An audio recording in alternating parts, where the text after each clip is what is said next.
On dit un mot d'Aleph, un mot de bête. Recto ou verso. Tiens, Alain, il reste encore des feuilles sans chercher. Il y a ce qu'il faut. C'est bon, vous l'avez? En direct vidéo.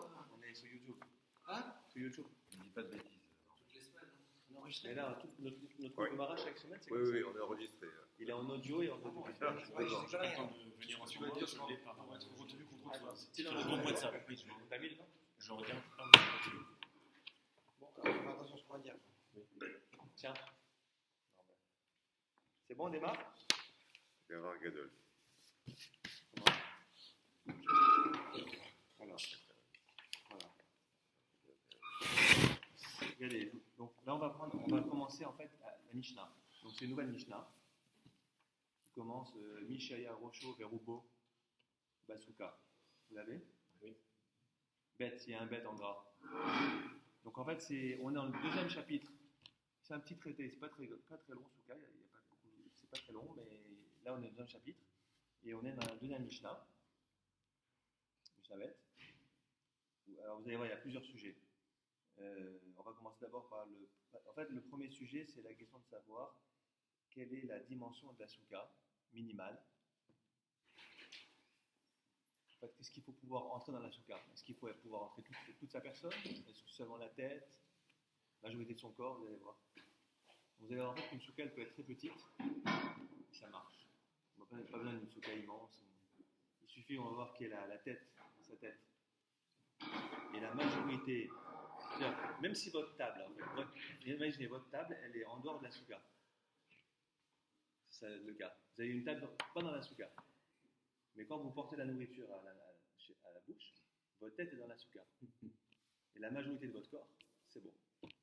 Logique. En fait, c'est pratique, on en parlait ça avec le docteur Ben Ezra tout à l'heure. Il disait qu'il était admiratif, pas tellement des grandes soukottes qu'on voit un peu partout, là, dans Neuilly ou ailleurs, que des gens qui aménagent des tout petites souks qui ont des petits balcons, et qui ont très peu de place, on a vu la témoignage, et qui malgré ça font la mitzvah, et qui vraiment se battent pour faire la mitzvah. Donc même s'ils ont un tout petit espace, une toute petite surface, ils font quand même la mitzvah, c'est magnifique. Donc en fait, des fois ils peuvent rentrer tout seuls, voire 2-3 personnes maximum.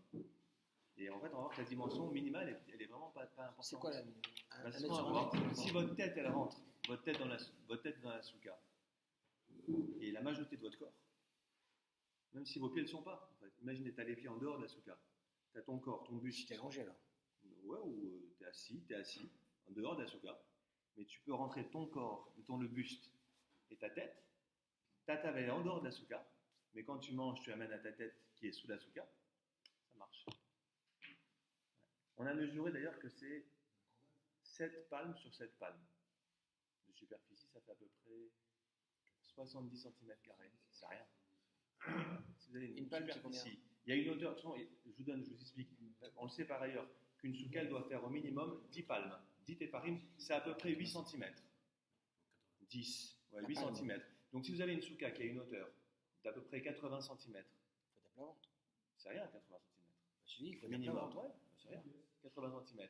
Et qui a une superficie d'à peu près 70 cm, c'est bon. C'est rien en fait. Et bah des chaussures quoi. Et le maximum, c'est, comme vous le savez, c'est 20 coudées. C'est la première Mishnah de souka. C'est que si on a une souka qui fait 20 coudées au plus, 10 mètres de hauteur à peu près, c'est pas caché. Enfin, c'est marloquette, c'est une discussion. Si c'est trop haut, c'est pas caché. Si c'est trop haut, 10 mètres de hauteur, c'est pas caché. C'est la hauteur. La raison qui est donnée, Pas la largeur. la hauteur. Non, alors après en longueur, on peut aller à l'infini, il n'y a pas de limite. On peut faire une souka qui fait 10 km un tunnel, aucun problème. Mais au niveau de la hauteur, si c'est trop haut, on considère qu'à une certaine hauteur, c'est plus une habitation provisoire. C'est plus Dira d'Araï. Parce qu'il y a des sages qui exigent, c'est pas tout le monde d'ailleurs, qui exigent que la souka soit quelque chose de fragile, de provisoire.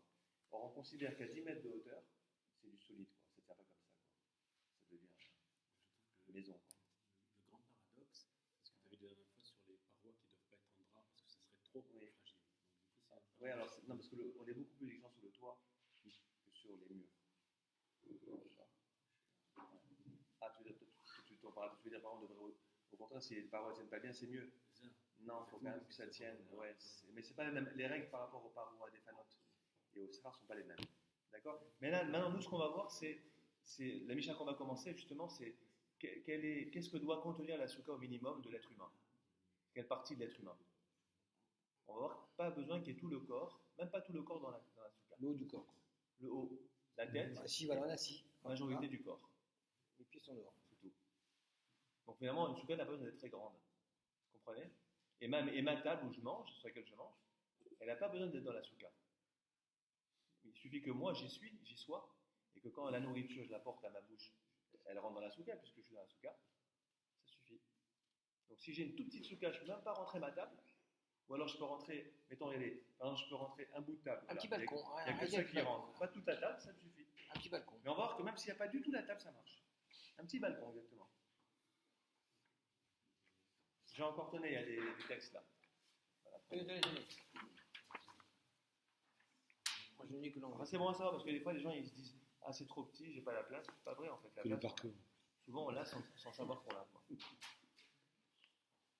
Maintenant vous avez des fois des petits balcons où vous n'avez même pas en largeur vous n'avez même pas 70 cm. C'est vraiment tout petit quoi. Filant, très étroit. Là c'est pas possible. Les dimensions, c'est pour une personne. Alors en vérité ça suffit pour une personne. Ouais. Et alors d'ailleurs pour la misva les gens mangent à tour de rôle quoi. Ouais. C'est ce qu'il fait d'ailleurs dans l'Azimol, j'ai vu chez Oz la dernière fois. Les gens ils mangent pas, il n'y a pas de souka chez Oz. Il a mis une souka, vous avez vu ça? C'est une souka sur roue. Donc les gens ils peuvent, j'ai vu des gens qui sortent du restaurant avec leur plat, ils mangeaient au moins. Quel restaurant? Oz. Vous irez voir, c'est une souka al-galgaline. C'est qui Oz? La fameuse place où il y a eu où il y avait avant la souka. Ah oui, oui, Ils n'ont pas pu la faire cette année parce qu'ils ont travaillé tout ça. Il y a un immeuble qui sont tout refait donc ils n'ont pas pu. C'est toi qui l'a fait sur l'esplanade. Très belle. Et donc là-bas, il y a une souka en fait où juste on rentre un petit peu comme ça, une personne. Et ça suffit. On a un luxe, en fait, on se rend pas compte qu'on a. C'est comme l'histoire à la fois nous a raconté Rivlin, notre Rivlin sur en Europe de l'Est, vous avez un seul étrog. Aujourd'hui, chacun a son étrog. Mais il y a des époques où ils n'avaient même pas un étrog pour tout le monde, c'était un étrog pour la communauté. Les gens ils se battaient pour la mitzvah, on s'imagine pas tout, on imagine pas tout ce que c'était. Dans les pays d'Europe de l'Est, on n'avait pas c'est pas le Maroc où il y a des cédras ou en Israël, il y a des cédras partout. Il n'y avait pas de cédras, donc quand on avait un cédra, les gens se battaient. Donc en fait la mitzvah se faisait à tour de rôle. On avait les loulaves et chacun prenait le étrog et on se le prêtait à des centaines de personnes. Donc la souka aussi, c'est un luxe où on a des belles soukottes. Et quand quelqu'un ne peut pas faire une grande souka, comment il fait? Là, on va voir qu'il suffit qu'elle contienne une personne, et même pas toute la personne, et ça marche. D'accord? C'est le texte sous les yeux, on commence. Donc c'est la Mishnah bête, c'est écrit Mishnah, c'est 6 lignes en partant du haut de la page. Au milieu, vous avez la Gemara, et sur les côtés, Rashi, à droite. Ce qui est à gauche, en fait, c'est la traduction en hébreu moderne du Rav Stenzalz. Dans les éditions en français, c'est en français. D'ailleurs, dans les éditions en français, vous avez une traduction littérale et une traduction assistée. Je ne sais pas si vous avez déjà vu ça. Une traduction littérale et une traduction un peu commentée, en fait. Et en bas, à droite, vous avez les Tosafot. Et tout en bas, ce qui n'existe pas dans la Gemara classique, vous avez la Char, Shulchan Aruch, etc. ou des points approfondis. Voilà, alors regardez. Mishaya Rosho Verubo Basuka Veshulchano Betor Habayit. Donc on imagine le cas de quelqu'un, Mishaya Rosho, celui qui, Shaya Rosho, dont la tête était, sa tête, Verubo, et sa majorité. En fait, c'est Rob Goufo, la majorité de son corps. Donc quelqu'un qui a sa tête et la majorité de son corps, on va dire son buste. C'est tout. Tout le reste n'est pas dans la souka. Il n'y a que sa tête et la majorité de son buste dans la souka. C'est tout. Rien d'autre. Il n'y a pas de place pour autre chose. Même pas pour sa table. Regardez. Veshulchano betor habayit. Et sa table à l'intérieur de la maison. Donc pas dans la souka. Comme ici. Imaginez que la table, elle n'est pas dans la souka ici. Là, il y a la souka qui est au-dessus de moi. Elle n'est pas au-dessus de la table. Il y a ma tête, mon corps, qui est couvert par la souka. C'est tout. Rien d'autre. C'est tout petit. La souka est tout petite. Et ma table ne rentre même pas dedans. Alors il y a une marcoquette, une controverse entre deux écoles concernant le fait de savoir est-ce que c'est une souka keshera, valable, ou pesula, inapte, non valable, d'accord? Bet Shammai poslin, ou Bet Hillel marcherin. L'école, vous voyez, c'est un pluriel parce que c'est pas Shammai, le personnage, le rabbin, c'est toute l'école, son académie. Donc en fait, les disciples Quand on dit Bet Shammai, c'est au sens des disciples de Shammai. Posline, c'est un pluriel, c'est pas possède, c'est posline. D'accord? Rendre invalide. Il dit que cette souka n'est pas valable, elle est trop petite. Ou Bet Hillel, marchérin. Alors, tandis que l'école de Hillel, kacher, marchérin, mais c'est le verbe, hein, rendre kacher. Ou posline, rendre pasoul. C'est le verbe, d'accord? Vous avez compris? Bon, la Gemara ne va pas parler de ça, mais on sait par ailleurs que la raison pour laquelle les Bet Shammai disent que c'est pas valable, vous savez pourquoi? Parce que, bon, après tout, ils devraient être d'accord que puisque ma tête et mon corps sont dedans, ça marche. Quel est le problème? Ce qui compte, c'est que ma souka, elle est sur moi. Quand j'amène la nourriture, elle est dans la souka. C'est quoi le problème alors? Pourquoi ils disent que c'est pas soul, après vous? Quelle est la logique de dire que c'est pas soul? C'est pas valable. Après tout, ce qui compte, c'est que moi, je sois dans la souka, puisque ma tête et mon corps, en grande partie, y sont. Même si ma table n'y est pas, et même mes jambes, à la limite, mes pieds, n'y sont pas, c'est quoi le problème? Comment? On est censé dormir dans la souka aussi. Quand on dort. C'est pas Non, oui, c'est pas le problème. mais c'est pas le problème. Là, on parle de quelqu'un qui déjà la misva, c'est pas que dormir, c'est manger, boire, etc. Maintenant, moi, je peux y manger. Je fais la misva quand même. Pourquoi ce serait pas cachère? Est-ce que c'est pas parce qu'on est Tout le corps censé n'y est pas. s'immerger? S'immerger, c'est tout le corps. Non, mais c'est quoi l'essentiel du corps? C'est ma tête. Oui, mais le corps. Et quand je mange, c'est ma tête qui mange, c'est ma bouche. C'est pas le C'est pas les métier. jambes, c'est pas les jambes. La tête. Alors, je vous explique en 2 mots. C'est pas compliqué. C'est qu'en vérité, pourquoi est-ce qu'ils rentrent pas sous le Bet Shammai? Parce qu'ils ont peur, ils craignent tout simplement que ma tête aille vers la table, et pas l'inverse. Vous avez compris? La crainte, c'est quoi? C'est que dans la mesure où c'est tout petit, et que ma table, elle est bétor rabaït, la table, elle est dans la maison, c'est-à-dire qu'au lieu que j'amène la nourriture vers moi dans la souka, c'est ma tête qui sort de la souka pour manger. Et là, je suis plus sous la souka. Bon, c'est pas le sujet principal qu'on va étudier, mais comme la Mishnah n'explique pas pourquoi est-ce que Bet Shammai dit que c'est pas valable, je vous explique. Par ailleurs, parce que je sais juste ça par ailleurs. Vous avez compris? C'est que le risque, c'est qu'au lieu que je sorte de la table, que je fasse venir la nourriture de la table dans ma bouche, qui est dans C'est la ma bouche qui tête, va vers la nourriture. c'est l'inverse. C'est moi qui vais être amené à sortir la tête, enfin à rentrer plutôt la tête dans la maison pour manger. Et là, je suis plus sous la souka. Parce que là, tout le monde est d'accord que si ma tête, elle rentre dans la maison, je suis plus sous la souka. Vous avez compris? Ce que Hillel ne craint pas. Ce que l'école de Hillel ne craint pas. C'est bon? Voilà, je fais la parenthèse. Et vous voyez, on ne donne pas de mesure là. Hein. Mais on a calculé par ailleurs que ça correspondrait à une surface d'à peu près 70 mètres. C'est 70 mètres carrés à peu près. Minimum. 7 palmes. 7 fois 8, même pas. 7 fois 8 cm, ça fait 56. 8 fois 7. 8 fois 7, 56. Le mot de temps, c'est 50 un peu plus de 50 cm, ça contient ma tête et majorité de mon corps. C'est rien. Et je vous ai dit, une souka doit avoir au moins 80 cm de hauteur, c'est tout. Si j'ai 3 parois, il faut au moins 3 murs. Alors vous savez d'ailleurs qu'il faut 3 murs, dont le troisième, même s'il fait à peine 8 cm de diamètre, ça suffit. Ce n'est pas 3 murs remplis. Hein. Vous avez compris? Si j'ai 2 murs, 2 vrais murs, c'est comme le hé. D'ailleurs, vous savez que dans le mot souka, vous avez toutes les soukotes kéchérot. Vous avez le samer, 4 murs, le kaf, 3, et le hé, 2, plus un petit mur. Ça suffit. Non, c'est un moyen pour se rappeler. Le mot souka. Parce que le mot souka dans la Torah, il ne s'écrit pas avec un vav. C'est samer, kaf, hé. Oui. Oui. Alors, je vous arrête, les chefs Basuka, contrairement à ce qu'on pense, ça ne veut pas dire s'asseoir. Non. On traduit en général par s'asseoir, mais ce n'est pas la bonne traduction.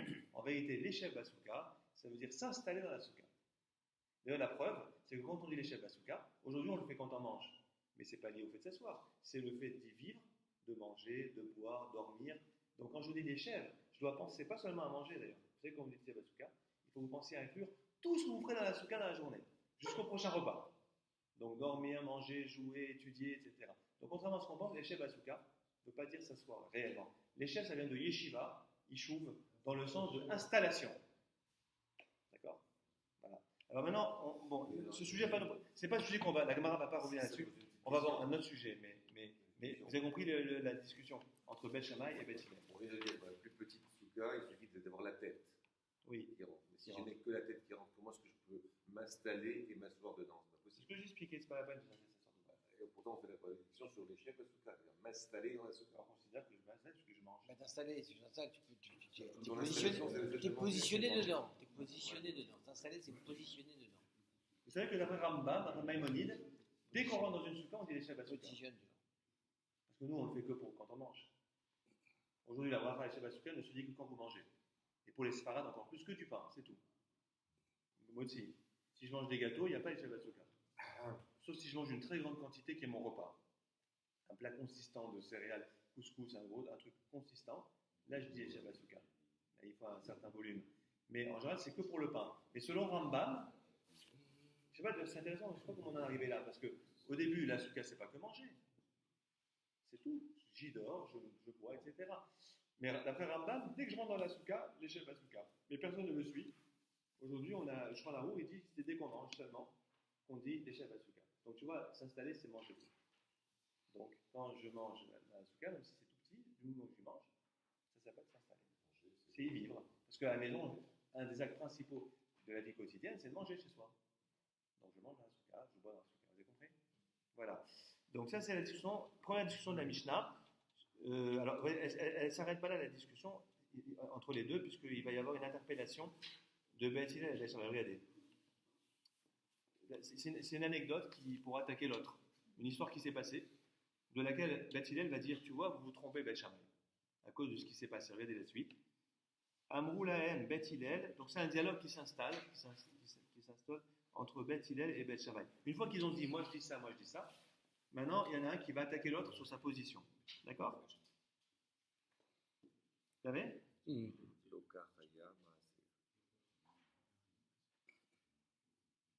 Alors, D'après vous, la halakha, elle est comme qui là? Beth Hillel ou Beth Shammai? il est là. Pour deux raisons. La première, c'est qu'en général, c'est Beth Hillel. La deuxième, c'est que tout à l'heure, tu as dit qu'on a le droit, même si tout le code n'a pas de temps. Eh ben, vous êtes surpris, mais la halakha est comme Beth Shammai.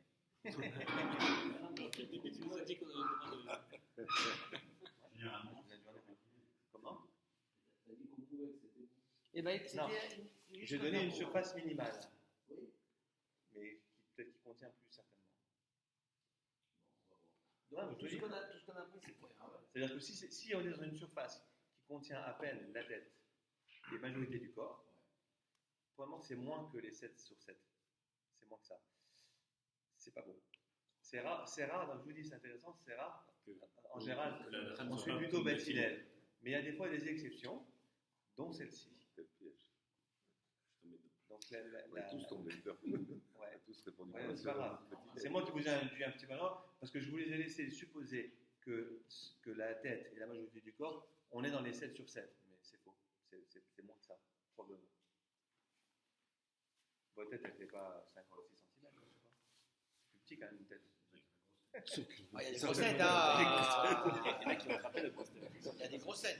D'ailleurs, il y en a Bon, qui la en tout prennent. cas, la halakha ici, elle a été tranchée comme Beth Shammai, qu'on a ici une souka qui est trop petite. C'est bon? Mais peu importe, maintenant, c'est pas la question. Ça, c'est la Mishnah, on n'est pas au niveau de la halakha. Maintenant, il est juste, on termine sur l'anecdote. Il y a une histoire entre. Enfin, une anecdote. Beth Hillel va attaquer Beth Shammai. Amroulem, Beth Hillel et Beth Shammai. Vous voyez, Amroulem, c'est encore un pluriel. Encore une fois, c'est pas Hillel et Shammai. C'est pas les individus qui parlent, c'est leurs écoles. Les écoles. Donc c'est des disciples, donc ils sont plusieurs. C'est pour ça que quand vous voyez Beth Hillel et Beth Shammai, c'est toujours au pluriel. Si on a Hillel ou Shammai, c'est au singulier. Hillel Omer, Shammai Omer. Mais si c'est Beth Hillel, la maison au centre d'études, d'académie, vous voyez Beth ou B aussi en araméen, ça désigne la maison d'études, l'académie, l'école, quoi, l'école des disciples. Donc Beth Shammai, l'école de Hillel, on dit les élèves. Les Beth Shammai à l'école de Shammai. Il leur dit, attends, je ne comprends pas. Lokar ayamaase, l'histoire ne s'est pas produite ainsi. Donc, en fait, ils vont rapporter une histoire qui s'est passée avec un grand maître qui semble donner raison à Beth Hillel contre Shammai. Donc, sous-entendu, vous avez oublié ce qui s'est passé, qui vous donne tort. C'est quoi l'idée? Lokar ayamaase, c'est une interpellation. Lokar ayamaase, cette histoire ne s'est pas passée de cette manière, laquelle chez Al-Khou, Maasé, c'est un fait réel qui s'est passé, une anecdote, une histoire. Ben, c'est un acte, mais dans le sens d'histoire. Quelque chose qui s'est fait, qui s'est passé, qui s'est produit. Shalchou zikne bet Shammai, vezikne bet Hillel, levaker et Rabbi Yochanan ben Achoranit. Alors on raconte, qu'est-ce qui s'est passé?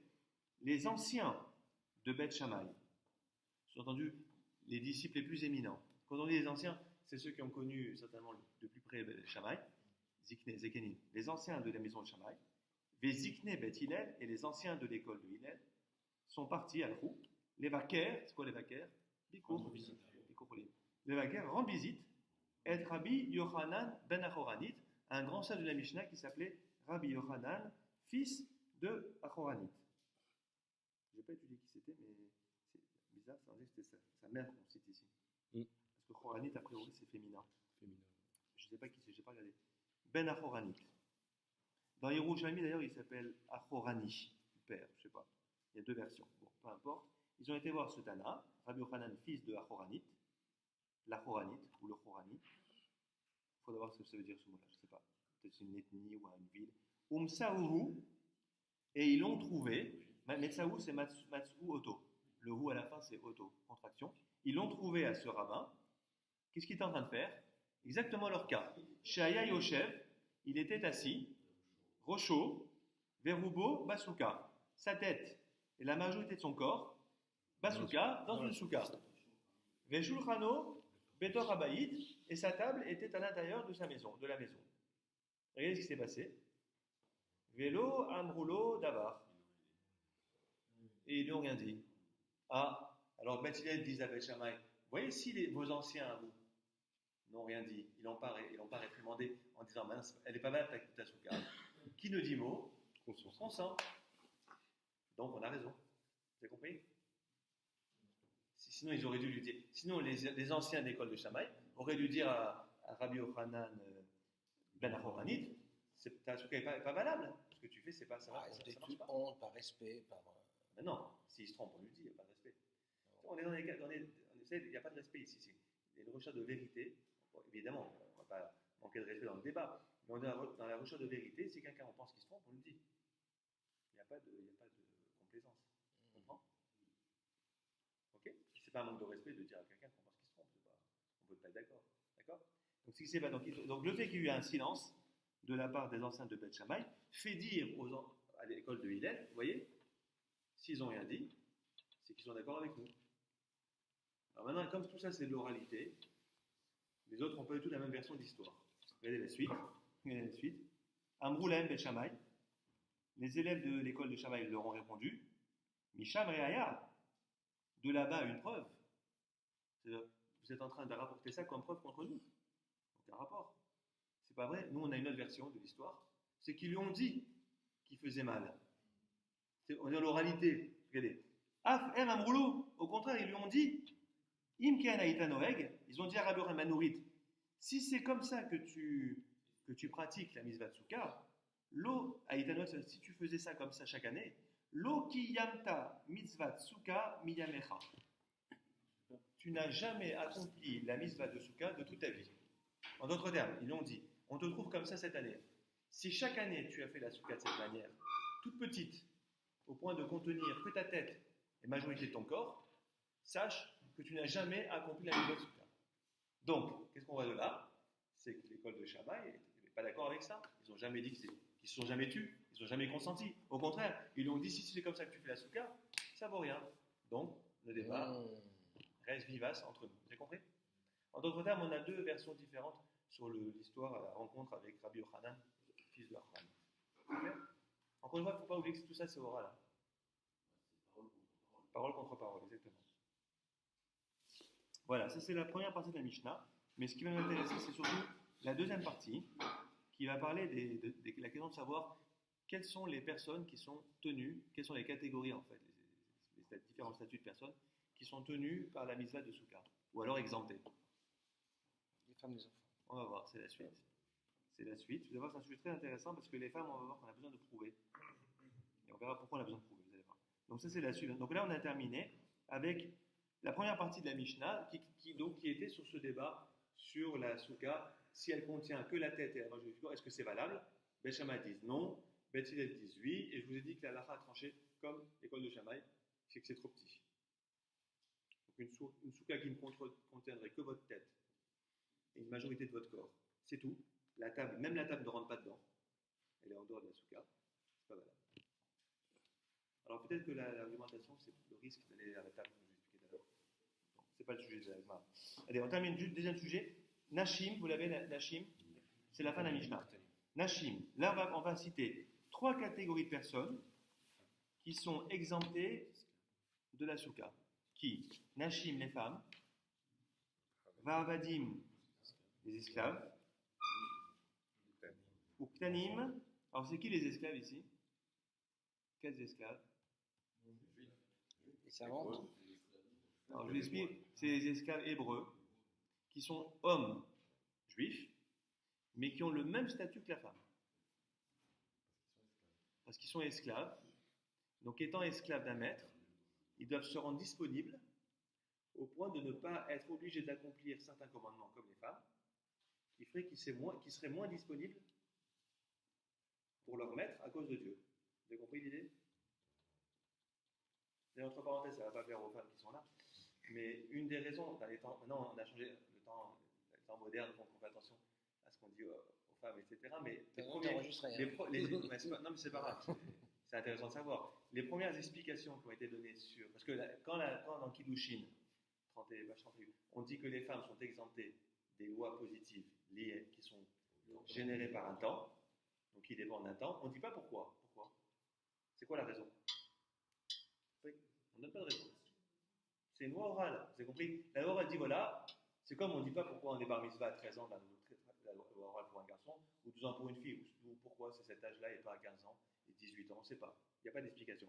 Pour les femmes, même chose. Pourquoi est-ce que les femmes sont exemptées des lois? Pourquoi elles n'ont pas les mêmes statuts juridiques que les hommes? Après tout, quelle différence? On ne dit pas pourquoi. Oui, alors ça c'est notre explication plus moderne. Mais les plus anciennes, c'est pas ça. Les plus anciennes, écoutez bien, c'est pas très sympathique pour les femmes, mais c'est de dire que comme la femme mariée doit s'occuper de son mari et de sa maison, si elle était tenue des mêmes obligations que l'homme, elle n'aurait pas le temps. On peut pas avoir 2 maîtres en fait. Pour le dire un peu rapidement, c'est soit son mari, soit Dieu. Alors en quelque sorte, Dieu tolère qu'elles aient moins de commandements vis-à-vis de lui pour qu'elles s'occupent de leur maison. C'est ce que dit Rachi, le commentaire ancien, Moyen-Âge. Alors maintenant, on a comme ce sont des explications, alors les explications, on évolue, on n'est pas obligé d'accepter cette explication, ce n'est qu'une explication. Donc après, on a évolué. Rabbi Shimon Raphaël, je dis ce que vous avez dit, c'est que les femmes, elles ont un lien avec Dieu plus fort, qui fait qu'elles ont moins besoin de commandements que l'homme. Et oui, déjà, on a une explication plus moderniste. Mais en tout cas, dans les temps anciens, ce n'était pas cette explication. Ça rejoint l'esclave ici. C'est ça que je la cite. C'est comme le Eved. Le Eved, comme il est au service de... Donc un homme qui s'occupe de la maison des enfants, il n'est pas obligé d'aller sur la souka, quoi. Il est exemplaire. Aujourd'hui, on a peut-être raison. Ah bah oui. Non, mais c'est pour ça que... Bon genre. C'est pour ça que dès que tu donnes une explication, tu prends le risque effectivement de... Ouais, parce que l'explication, de suite, elle historicise, elle contextualise, et si le contexte change, on peut être tenté de... C'est le danger. Donc, je non, mais c'est peut-être pour ça justement qu'il n'y a pas d'explication donnée. Enfin, quand Dieu a dit à Moïse, à Moshe Rabbeinu, voilà, les femmes sont exemplaires, il ne dit pas pourquoi. Parce que dès qu'on rentre dans le pourquoi, on rentre dans le risque de... Regardez, il y a un très bel exemple qui est donné, c'est le roi Salomon. Il y a trois lois qui concernent les rois. Vous savez, pas avoir trop d'argent, trop de femmes, et trop de chevaux. Et là-bas, la Torah, elle donne les raisons. C'est rare, la Torah, elle ne donne pas la raison des mitzvot. Mais là-bas, dans des barim, elle dit trop de chevaux parce qu'il va ramener ses frères en Égypte, trop de femmes parce que ça va lui tourner la tête, trop d'argent parce qu'il va s'enorgueillir, etc. Et le roi Salomon a dit, tiens, puisqu'on me donne les 3 raisons, moi je sais que je suis l'homme le plus sage de la terre, je ne tomberai jamais dans ce travers. Et donc il a transgressé les 3 lois. Et ben malheureusement, à la fin de sa vie, il y avait ces femmes qui faisaient de l'idolâtrie. Après sa mort, il y a eu le schisme. Il a été puni, puisque le royaume était divisé en 2, etc. Donc pourquoi? Parce que comme le roi Salomon a donné la raison à la Torah, hop, il y a la raison. Moi, je suis à l'abri de ça. Et ben non. Donc en fait, c'est dangereux. Dès que vous donnez une raison, l'esprit humain est ainsi fait que, connaissant la raison, il pense qu'il peut contourner l'interdit. Ça ne me concerne pas, moi, je suis au-dessus de ça. Vous avez compris? Donc, faire attention. En tout cas, c'est pour vous expliquer pourquoi est-ce que la femme et le Évêque ont le même statut. ici, et souvent pas dans ce cas-là. Donc Nashim, Avadim, ou Ktanim. Ktanim, c'est les mineurs, les enfants mineurs, c'est-à-dire a priori pour l'instant, par exemple, qui n'est pas bar mitzvah, un enfant qui n'est pas bar mitzvah, Peturin, Minasuka, sont exemptés de la souka. Alors regardez la suite, on revient sur le mineur, Katan, Sheno Tsarir Leimo, Chayav la souka. Un petit enfant, un petit katan, un mineur, qui n'a plus besoin de sa mère, Sheno Tsarir. Alors après, on verra, la Gemara va définir qu'est-ce qu'on appelle un enfant qui n'a plus besoin de sa mère. Mais pour l'instant, c'est vague. Comment? Je ne sais pas. Je ne sais pas ce que c'est. On sait pas. C'est le rôle de la Gemara justement d'expliciter ce qui n'est pas clair. Qu'est-ce qu'on appelle un enfant qui a besoin de sa mère? Qui a besoin de sa mère pourquoi? Et il est exempté Pour le nourrir? On sait pas. Il est exempté. Alors justement, celui-là, qui a plus besoin de sa mère, donc qui a acquis une certaine autonomie, Chayav Basuka, est tenu d'être dans la souka, par la mitzvah de souka. Et tous les hommes juifs, ils vont pas dans la souka alors, hein. Parce qu'ils sont passés par les grand-mères, hein. Ils n'ont pas coupé le cordon, hein. Donc à mon avis, il n'y a pas beaucoup qui va sur la souka. Hein. Alors à cette heure-ci, le psy, ton père, il ne travaille pas. Si tu vas un dimanche, alors. Donc voilà, là on parle d'un vrai katan, pas d'un adulte attaché à sa mère. Dernière chose, pour illustrer cette idée qu'un katan qui a plus besoin de sa mère doit accomplir les de souka, on va illustrer avec une histoire avec Shamaï. Regardez, Maasé, quelqu'un d'appelé Maasé, il s'est passé une histoire, Veyalda, Kallato, Shel Shamaï Azaken, la bru, la belle-fille de Shamaï Azaken. Shamaï Azaken, c'est le Shamaï, celui qui a créé Bet Shammai, après qu'il y a eu ses disciples. Donc la bru de Shamaï Azaken, l'ancien, du Shamaï, elle a enfanté, elle a accouché. Yalda, elle a accouché. Et qu'est-ce qu'a fait Bet Shammai? Regardez. Ufichet et Ama'azeva, Vesiker, Algabe Amita, Bishvil Katan. Alors à l'époque, les toits, c'est à la maison. Hein. Mais ce qu'il faisait des fois, c'est que le toit de la maison, il le transformait en toit de souka. Il y a plusieurs cas dans la Mishnah de souka. Imaginez une maison. Votre maison, vous regardez ici, voilà, ici. Ça, c'est une maison. J'enlève une partie du toit et je transforme en srar. Ça marche. Il y a même d'ailleurs, ce que vous avez déjà vu ça à New York, moi j'ai vu ça à New York, impressionnant. Ils avaient eu un truc comme ça fermé et tout d'un coup ils appuient sur un bouton, le truc qui s'ouvre et il y avait un srar au-dessus. Bon, c'est pas utilisable Yom Tov, Shabbat, mais c'était marrant. Et c'était déjà prêt. Et c'est valable. Parce que les murs, on fait ce qu'on veut, les murs. On peut avoir des murs en béton armé. On s'en fout. Il n'y a pas de condition par rapport au mur. Donc si le toit est valable, végétal, c'est valable. Donc à l'époque, ils faisaient des toits avec de la glaise. Il y avait de la glaise qui couvrait le toit. Et qu'est-ce qu'a fait Shamaï? Piret, il a enlevé en fait une partie du toit. Vesiker, Algabe Amita, il a mis du srar, en végétal, sur le lit de l'enfant, qui est un nourrisson qui vient de naître. Bishvil Katan, pour le petit. Bon, on reviendra à ça parce qu'on a dit qu'on n'est pas obligé. Là, on a encore un Katan qui a besoin de sa mère. Mais Shamaï, par sévérité, même un petit bébé qui vient de naître, un enfant qui vient de naître, un nourrisson, pour qu'il vive déjà dans la souka, au-dessus de son lit, il met du srar. C'est très beau, c'est-à-dire que déjà, il y a l'idée d'imprégner l'enfant dès son plus jeune âge. Mais c'est pas obligé. S'il pleut, il a... Par extension, pour qu'il vive déjà dans la souka. S'il pleut, il est... un enfant handicapé n'est pas obligé de rentrer dans la souka puisqu'il est dépendant de sa mère. Non, on va voir qu'est-ce qu'on appelle dépendant. De sa mère, d'un enfant, c'est rien à voir. Qu'un handicapé, s'il est parmi les ça c'est pas un katan. Je veux dire. Là, on parle d'un barbe. Non, il n'y a pas que le fait qu'il ait besoin, il y a aussi l'âge, katan. Quand on dit katan, encore une fois, katan, c'est un statut juridique. Un katan ou une ketana c'est une fille qui n'a pas 12 ans, et un katan, c'est un garçon qui n'a pas 13 ans. Je comprends, il y a deux choses. Plus le critère, l'âge, plus la dépendance. D'accord. Voilà. Il y a beaucoup de cas, en fait, dans la souka, il y a beaucoup de cas de dispense qui sont assez inattendus. D'ailleurs, vous savez que vous avez mitztaher, quelqu'un qui souffre dans la souka, est dispensé. Donc, pardon, je vous donne un exemple. Quelqu'un, il souffre du froid, il est dispensé. Dans les pays chauds, il souffre des moustiques, etc., il dispensait.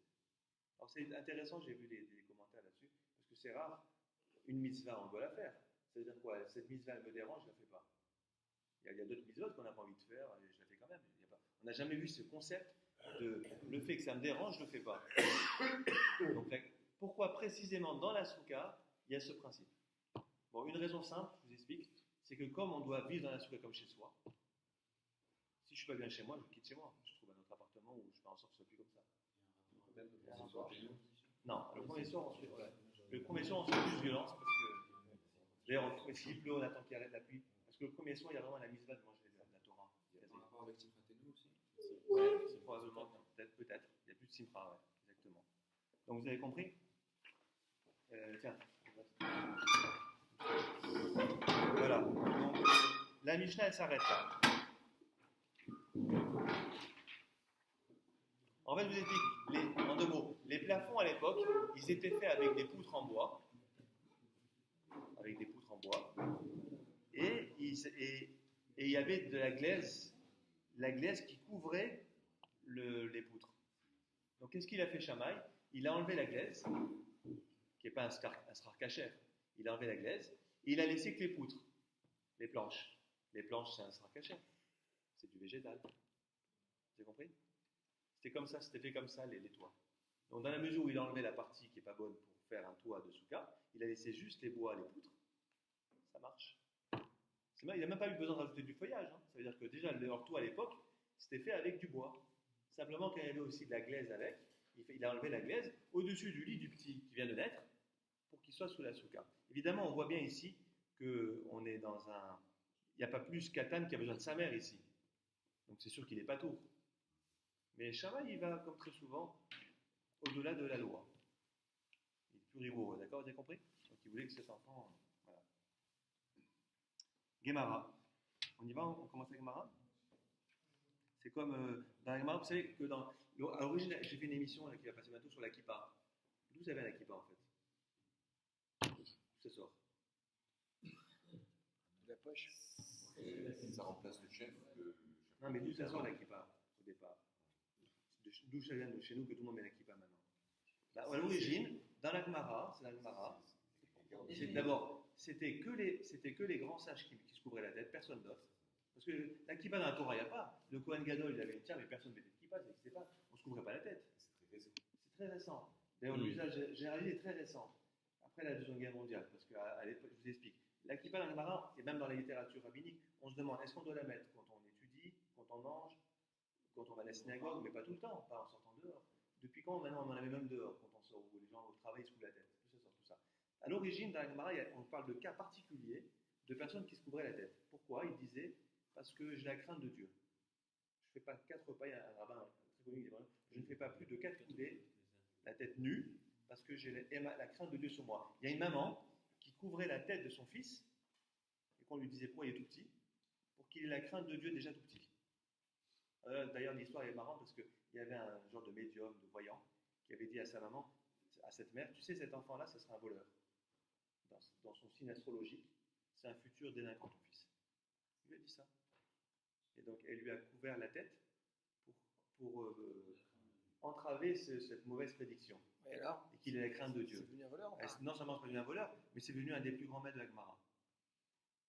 Mais on voit quoi? C'est intéressant. Cet usage de la kippa était très très localisé, individuel. Et après, il y a eu toute une histoire. Bon, vous verrez l'émission, on ne pas tout. Mais bientôt en octobre. Et il y a eu toute une histoire qui a fait qu'on est passé de quelque chose qui concernait. Le Zohar dit que c'est que les grands sages en Torah, pas tout le monde. Mais qui mettent une kippa, qui se couvrent la tête. C'est vraiment un haut niveau de crainte de Dieu. Et après, ça s'est généralisé à l'ensemble du peuple juif. Et au peuple. C'est marrant. À quand? Eh ben, déjà au Moyen-Âge, ça commence. Déjà au Moyen-Âge, il y a des grandes discussions entre les grands maîtres comme le Riv, Rambam. Est-ce qu'il faut la mettre tout le temps? Est-ce qu'on la met que dans les moments religieux, entre guillemets, dès qu'on mange, dès qu'on dit une bracha, dès qu'on étudie? Il y a des débats là-dessus. Après, il se trouve qu'au Moyen-Âge, en Europe, il y a aussi les chrétiens qui obligeaient les juifs à se couvrir la tête. Avec des couvre-chefs qui les distinguaient. Du coup, les juifs, quand quelqu'un ne se couvrait pas la tête, c'était suspect. C'est marrant parce qu'à un temps, on nous a forcé à nous couvrir la tête. Mais après, quand un juif ne couvre plus la tête, tiens, celui-là, il veut se faire passer pour un chrétien, un gentil, Et du coup, un juif qui ne se couvrait pas la tête est très mal vu. C'était un signe de frivolité, etc. Donc, il y a eu à la fois un phénomène sociologique, des non-juifs qui ont forcé, et puis après les juifs qui percevaient mal ceux qui ne se couvraient pas la tête. Voilà, et après, on arrive après la Seconde Guerre mondiale où vraiment c'est quelque chose qui s'est généralisé. Vous allez dire du temps de Moshe Rabbeinu, qui se couvrait Non, certainement pas. Non, c'est intéressant. On a l'impression que les kippas, ça a toujours existé. Ce qui est rigolo, c'est que. Alors, excuse-moi, juste pour terminer. Ouais, c'est pas tête. Oui, c'est vrai. Alors d'ailleurs, maintenant le Shulchan Arour, lui, a codifié. Le Shulchan Arour écrit qu'il ne faut pas marcher plus de 4 coudées la tête nue. Alors d'ailleurs, il ne dit pas que c'est interdit. Parce que juste avant, il dit il est interdit de marcher le buste dressé. C'est de l'orgueil.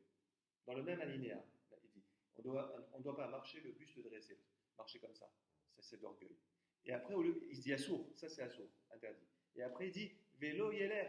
Et après, un homme n'ira pas tête nue plus de 4 coudées, 2 mètres à peu près.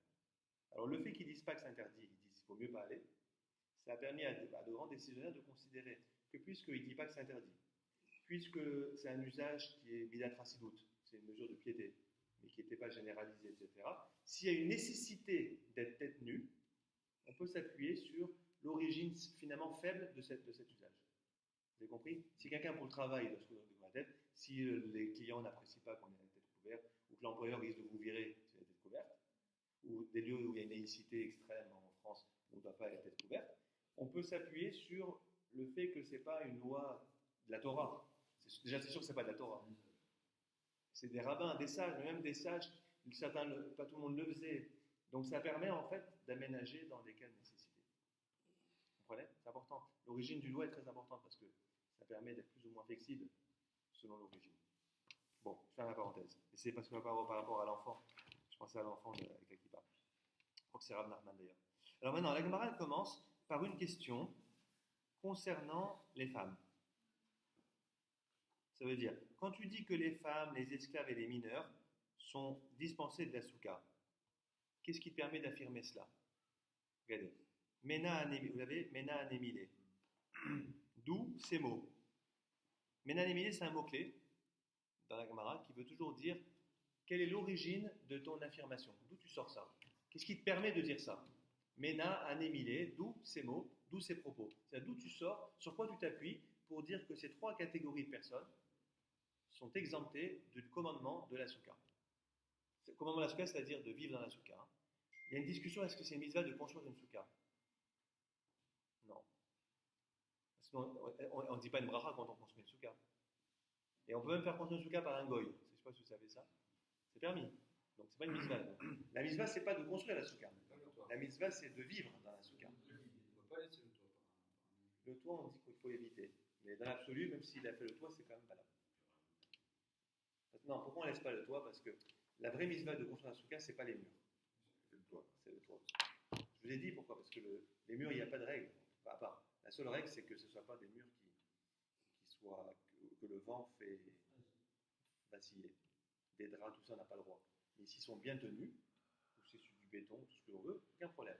Par contre, le toit de la soukha, vraiment, c'est l'essentiel. Il y a vraiment des règles très précises.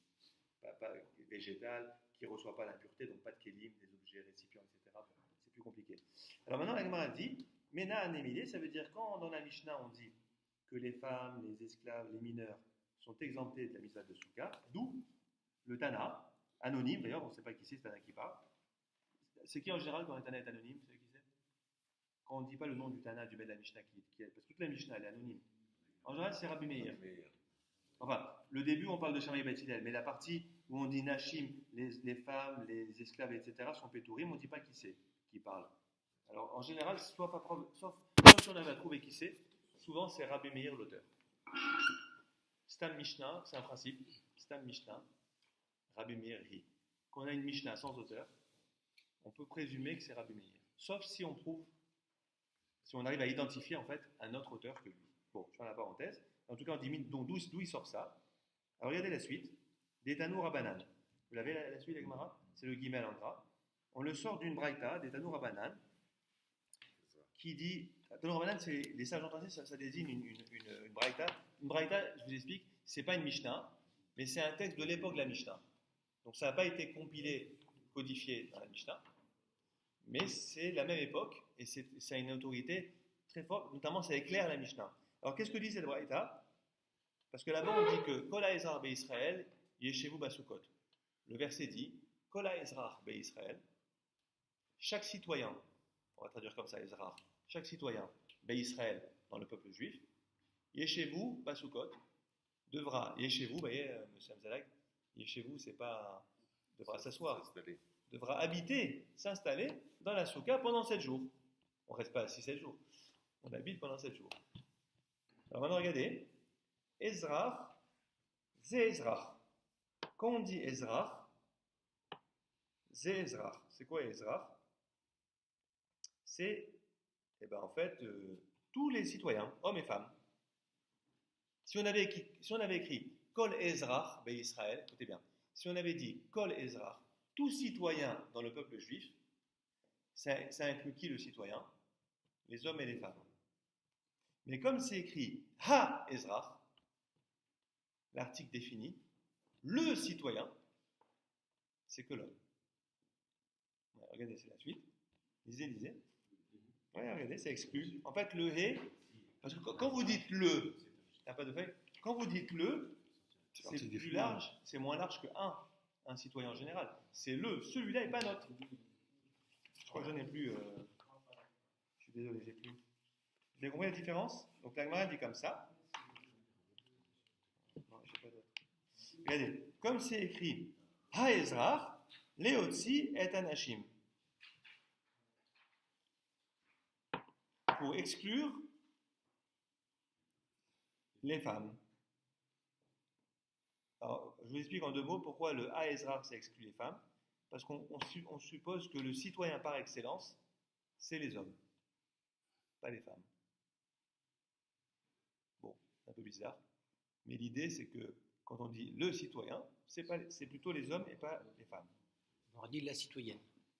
Oui, mais on ne dit même pas ça, c'est que vous avez compris, si j'avais dit Ezra, c'est le citoyen en général, hommes et femmes, c'est Rachid qui explique ça, mais comme c'est écrit à Ezra, donc c'est le citoyen particulier, les hommes et pas les femmes. Alors maintenant, c'est pas fini, parce que c'est écrit Kol. Kol, c'est tout le monde, Kol à Ezra. Kol, c'est inclusif. Ça inclut qui alors? Si les femmes sont exclues, le Kol inclut qui? Regardez la suite. Voilà. Et Kol, les rabots et aketanim. Le Kol, tout, c'est qui tout? C'est pour inclure les mineurs. C'est-à-dire que les mineurs sont tenus par la souka. Pour l'instant, évidemment, vous posez la question tout de suite, mais on verra plus tard. Mais on a dit que les mineurs sont exclus, sont exemptés. On dit le contraire de ce qu'on a dit. Mais laissez ces questions. Mais les mineurs dépendants de leur mère. Bon, voilà. Vous avez compris ou pas? Donc, en tout cas, au final, quand on dit Ha'ezra, que le citoyen vivra dans la souka 7 jours, le citoyen, c'est l'homme et pas la femme. C'est clair? Maintenant, la question qui va venir immédiatement, c'est quoi d'après vous? C'est pourquoi on a besoin d'exclure les femmes en fait? Pas la peine. Je le sais déjà grâce au principe Misvatase Shazman Grama.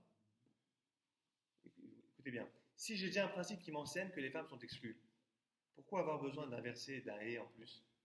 Je m'en fous de ça. J'ai déjà un principe qui est connu, dans Kiddushin ailleurs, qui dit, la loi orale, qui dit que Kol Misvatase Shazman Grama, Nashim Peturot. Dès que j'ai une loi positive qui consiste à faire, qui dépend d'un temps précis, les femmes sont exemptées. Alors la souka, c'est un temps précis, c'est 8 jours, 7 jours, c'est pas dans 2 mois, c'est maintenant. Donc la femme, elle est d'emblée exclue. Alors pourquoi tu as besoin en plus de Ha'ezra? Ça sert à rien. C'est vrai, Jason? Ça n'exclut pas que les femmes. Non, ça exclut les femmes. Ha'ezra. Si. C'est exclu. Ha'ezra, le Ha, c'est les hommes et pas les femmes. Mais j'ai pas besoin de ça. C'est pareil. J'ai déjà un principe qui me le dit par ailleurs.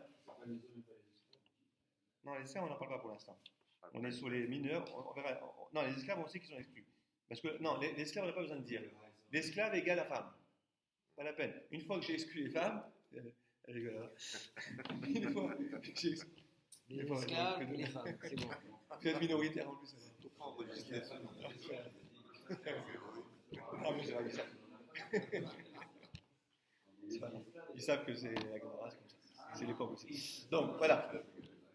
Donc, vous avez compris la question ou pas? Donc, j'ai pas besoin. L'esclave, une fois que j'ai exclu la femme, j'ai exclu l'esclave parce que, encore une fois, l'esclave hébreu, il a le même statut que la femme. On l'a exempté de certains commandements en raison de sa sujétion à son maître.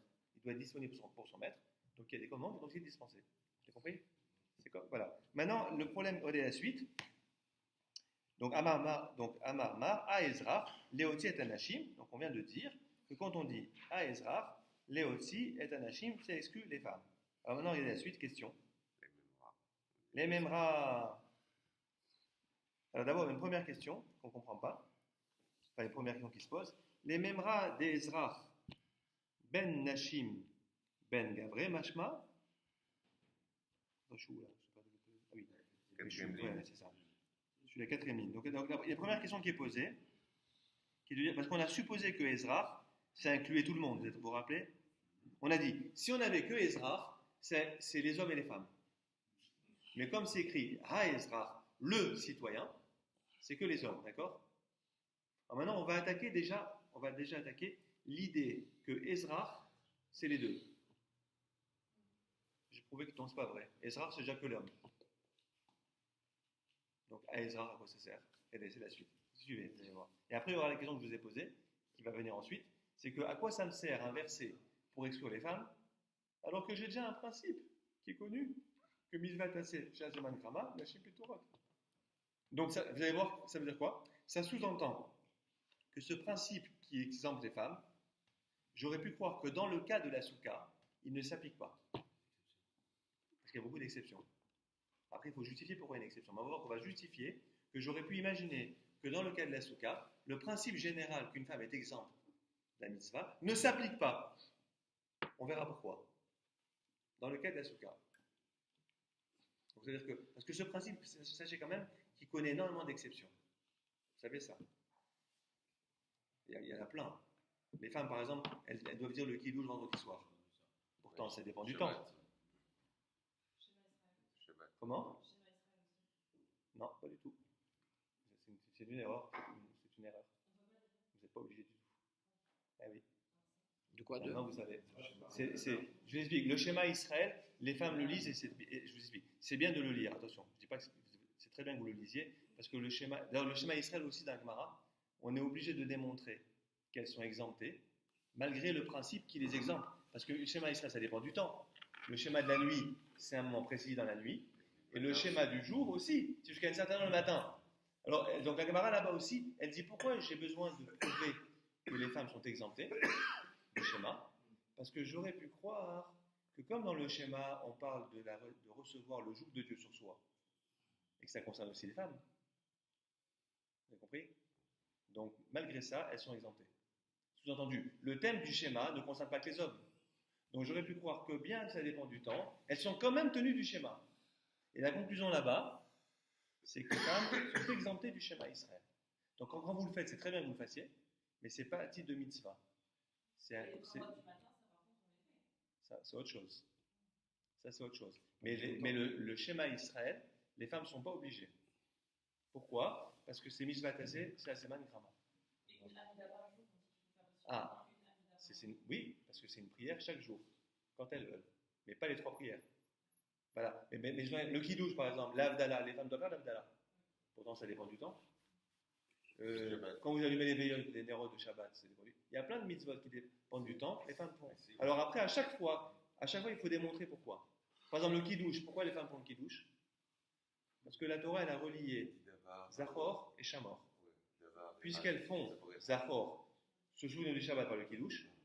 Non, pourquoi elles doivent faire Zachor alors que c'est lié au temps? Parce qu'elles sont tenues par Shamor.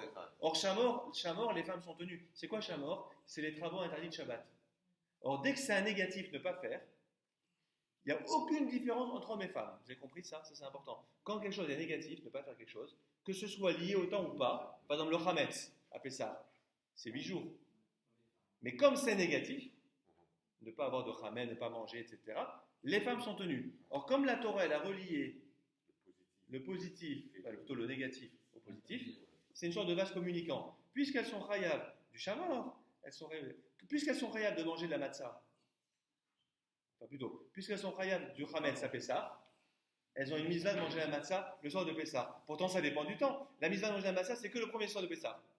Mais comme c'est relié au Hametz, c'est comme Shabbat, c'est la même chose que le Kiddush. Comme c'est relié au Hametz qu'elles doivent respecter, elles doivent respecter aussi la matzah. Donc, c'est en d'autres termes. Il y a plein d'exceptions au principe général de l'exemption des femmes. Et donc là, on va voir aussi que la soukha, j'aurais pu imaginer qu'il y avait une bonne raison de dire que les femmes sont tenues comme les hommes, en dépit du principe de Misvat Aseh, Shazman Grama. On verra, c'est la suite. C'est pas encore là, ça va venir après. Pour l'instant, nous, on est sur le problème de Ezra. Toi, tu me dis que Ezra, c'est tout le monde, et que Ezra, c'est que les hommes. Et je vais attaquer déjà sur l'idée que Ezra, c'est tout le monde. En te prouvant que Ezra, c'est déjà que les hommes. Pas besoin du article défini. Allez, c'est la suite. On va le dire ensemble. Donc, Amar mort. Quand on dit mort, c'est-à-dire qu'il prend un extrait de ce que tu as dit. Ezra, tu me dis que Ezra, le citoyen, c'est Léoti et Anachim. C'est pour faire sortir, dans le sens d'exclure, les femmes. D'accord? Les Memra d'Ezra, Ben Nashim, Ben Gavre, Mashma. Les Memra, est-ce à dire que Ezra, quand on dit Ezra, ça désigne Ben Nashim, tant les hommes, les femmes, excusez-moi, Nashim, Ben Gavre, Gavre c'est Gevarim, c'est les hommes. C'est Anashim. Les hommes, ça se dit en araméen, Gavre, d'accord? Gever, Gavre en araméen. Donc Ezra désignerait, d'après toi, les femmes comme les hommes, Mashma, ça laisse entendre. Ve'atania, et n'a-t-on pas enseigné dans une braïta, regardez ce qu'on dit là-bas, on dit ça au sujet des mortifications de Kippour. Vous savez, les 5, ne pas manger, pas boire, etc.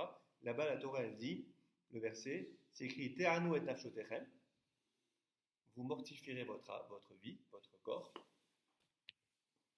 C'est les 5 privations. Ve'chom melacha lo ta'asu, comme Shabbat, à Kippour. Tout travail, vous ne ferez pas. Donc tous les travaux interdits Shabbat sont interdits à Kippour.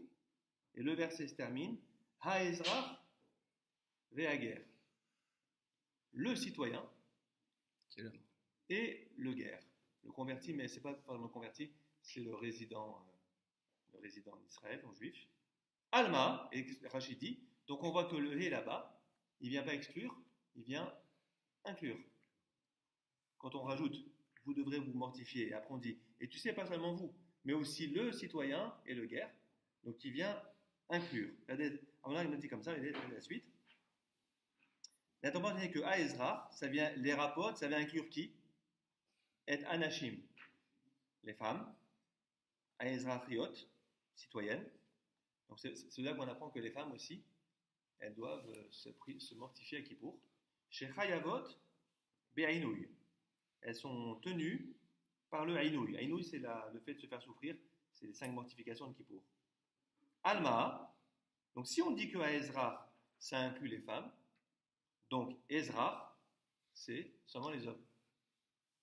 C'est contraire à ce qu'on a dit. Vous avez compris? Si on dit que à Ezra, ça inclut les femmes, donc Ezra tout seul, ça m'aurait indiqué que c'est seulement les hommes. Et toi, tu me dis le contraire. Tu me dis que Ezra, c'est tout le monde. Et que à Ezra, ça exclut les femmes. La Braïta dit exactement le contraire de ce que tu dis. Elle est asymétrique. Vous avez compris? Donc il dit Malma, donc Ezra, Gavre Mashma. Quand on dit Ezra, Gavre Mashma, ça signifie uniquement les hommes. Alors regardez la suite. Vous avez compris la question ou pas? C'est bon? Ok. Donc, nous on a dit que Ezra, ça désigne les hommes et les femmes. Et cette Braïta, elle dit le contraire. Elle dit que Ezra, c'est seulement les hommes. Et c'est grâce à Ezra que j'inclus les femmes. Et toi, tu m'exclus les femmes par le Ezra. Il y a un problème. Soit le Ha, il inclut, soit il exclut. Il faut savoir. Ah ben, on va répondre. D'accord? C'est la réponse maintenant. C'est ça, dans Kippour, c'est écrit Ezra, Ve'ager, Agar, Betocheren. Le guerre là-bas, c'est pas le converti. Le guerre, c'est le résident étranger, enfin le non-juif, qui habite en Israël parmi vous. C'est marrant, donc c'est le juif et Kippour aussi. Vous pensez aux non-juifs qui font Kippour des fois par solidarité avec le peuple juif. Comment? Celui qui respecte les 7 lois. Ouais, a priori, oui. Dans les 7 lois de Marie, il y a le. Non. Non, ben non, ben on apprend qu'il y a aussi ça. Non, non. Il a respecté Kippour avec les juifs, c'est marrant. La guerre. Bon, ça marche? Juste pour Pessah. Donc on a un problème parce que le mot Ezra, c'est le contraire de ce qu'on a dit. Le mot ici à Ezra, il inclut les femmes, alors que toi, dans l'histoire de la Soukha, tu m'as exclu les femmes par le mot Ezra. Faut savoir. Ok? Ok. Donc en tout cas, ce qui est sûr, c'est que quand tu me dis que Ezra, c'est les hommes et les femmes, c'est pas vrai. Ezra, c'est que les hommes. Voilà ce qui ressort de cette braille-là. Alors maintenant, réponse, c'est Rabat qui va répondre. Amar Rabat, vous l'avez? Amar Rabat, ilcheta ninhu ve'asmechinhu rabanan akerae. Alors, lui, il répond, il dit comme ça, Rabat, il dit en vérité, quand on dit ilcheta, ça veut dire c'est une halakha des Moshe et Misinaï. Ça, c'est un mot-clé, les amis. Quand vous voyez ilcheta en général, ilcheta, c'est l'araméen de halakha. Et ça désigne quoi? La loi orale transmise à Moshe au Sinaï. Attention, c'est important, ça veut dire que c'est une loi de la Torah en vérité. C'est-à-dire c'est aussi fort que la loi écrite. Simplement, le mode de transmission n'est pas le même, il est oral. Vous comprenez? Mais c'est la même puissance. Ce n'est pas une loi des rabbins, rabbinique. Quand on dit ilcheta, quand on dit Allah, par exemple, quand vous avez les tefilines, on dit que la couleur noire des tefilines, d'où on sait, le cube, d'où on sait. Comment on sait comment c'est fait les tefilines? La Torah ne dit rien, un signe sur ton bras, on ne sait pas. C'est halakha les Moshe Misinaï. Ce n'est pas des rabbananes. C'est que Dieu a dit à Moïse, en quelque sorte à l'oral, oralement, voilà à quoi ça ressemble les tefilines. Noir, etc. Tout ça, c'est halakha Moshe Misinaï. Donc c'est pas rabbinique, c'est biblique, c'est la Torah. Simplement, encore une fois, c'est ce qu'on appelle Torah chez Béal Pé. La Torah orale. Mais elle a la même force juridique que la Torah écrite. Alors en fait, Rabat dit comme ça. En réalité, ilcheta ninhu. Ce qui a été dit ici, c'est une halakha. C'est-à-dire que c'est halakha Moshe Misinaï. Ve asmechinhu rabanan akerae. Et simplement, les sages ont appuyé, comment dire, ils ont posé, enfin, oui, souligné, ou non, le mot asmacha, c'est-à-dire qu'on a, comment dire, ils ont fait reposer ces lois orales, akerae, kera, c'est versets, sur des versets. Donc en vérité, les versets ne sont pas probants, simplement, ça on voit souvent, c'est que des fois, le verset ne prouve rien, mais il y a une institution de la Torah, et les sages vont rattacher ce qui est oral à des versets. D'accord? Donc en fait, c'est juste que c'est en fait, finalement, c'est pas le verset qui est important. C'est l'halakha Moshe Misinaï, et le verset vient juste soutenir une sorte d'allusion, en fait, voilà. C'est une sorte d'allusion à la halakha, les Moshe Misinaï. C'est ça. Ouais. En d'autres termes, ça veut dire que c'est une halakha les Moshe Misinaï qui a dit qu'une fois le hé vient inclure, et une fois le hé, il vient exclure. C'est-à-dire, ce qui te semble contradictoire, c'est effectivement contradictoire au niveau du raisonnement. Mais en vérité, non. Parce que la halakha de Moshe Misinaï dit que dans ce cas-là, dans ce contexte, avec la femme, le hé à Ezra, il exclut les femmes. Et dans le contexte de Souka, le hé exclut les femmes à Ezra. Et dans le contexte des mortifications de Kippour, le hé inclut les femmes. Peut-être tu me dis c'est contradictoire. Non, c'est pas contradictoire. Parce que la halakha de Moshe, Dieu a dit oralement à Moïse, voilà, sache que le hé là, il inclut, et le hé là, il exclut. Donc voilà, c'est pas une question de raisonnement. Parce que c'est vrai qu'en termes de raisonnement, ça se contredit. Mais en fait, c'est pas une question de raisonnement. C'est une question de transmission et de règles que Dieu a données, qui, bizarrement, c'est comme ça, que dans ce cas-là, le hé est inclus, et dans ce cas-là, le hé, vous avez compris? Dans le cas de Kippour, le hé inclus, de Ezra, les femmes, et dans le cas de Souka, le hé de Ezra exclut les femmes. C'est pas une déduction, c'est une information que vous avez. Exactement. Ouais, enfin, le fonctionnement est différent du hé. Bon. C'est une halakha qui a été dite à Moshe au Sinaï. Et donc l'inverse a été dit dans les deux. C'est contraire en fait. Le hé a un rôle différent, contraire, selon les cas. Ok? Alors qu'on n'a même pas besoin du hé, puisqu'on sait qu'il y a d'autres règles qui excluent les femmes. Ça, c'est la question qui va venir après. Bon, j'avais juste quelque chose.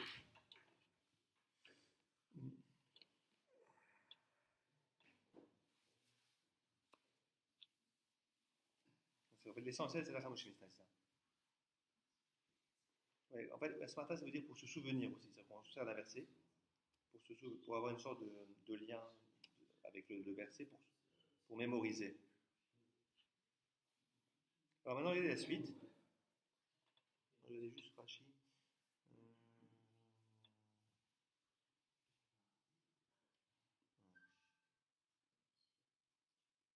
Ah oui, c'est plus subtil encore ce que dit Rashi. D'accord. Ouais. Rashi va encore plus loin. Il dit qu'il y a un des deux haies qui est fondé.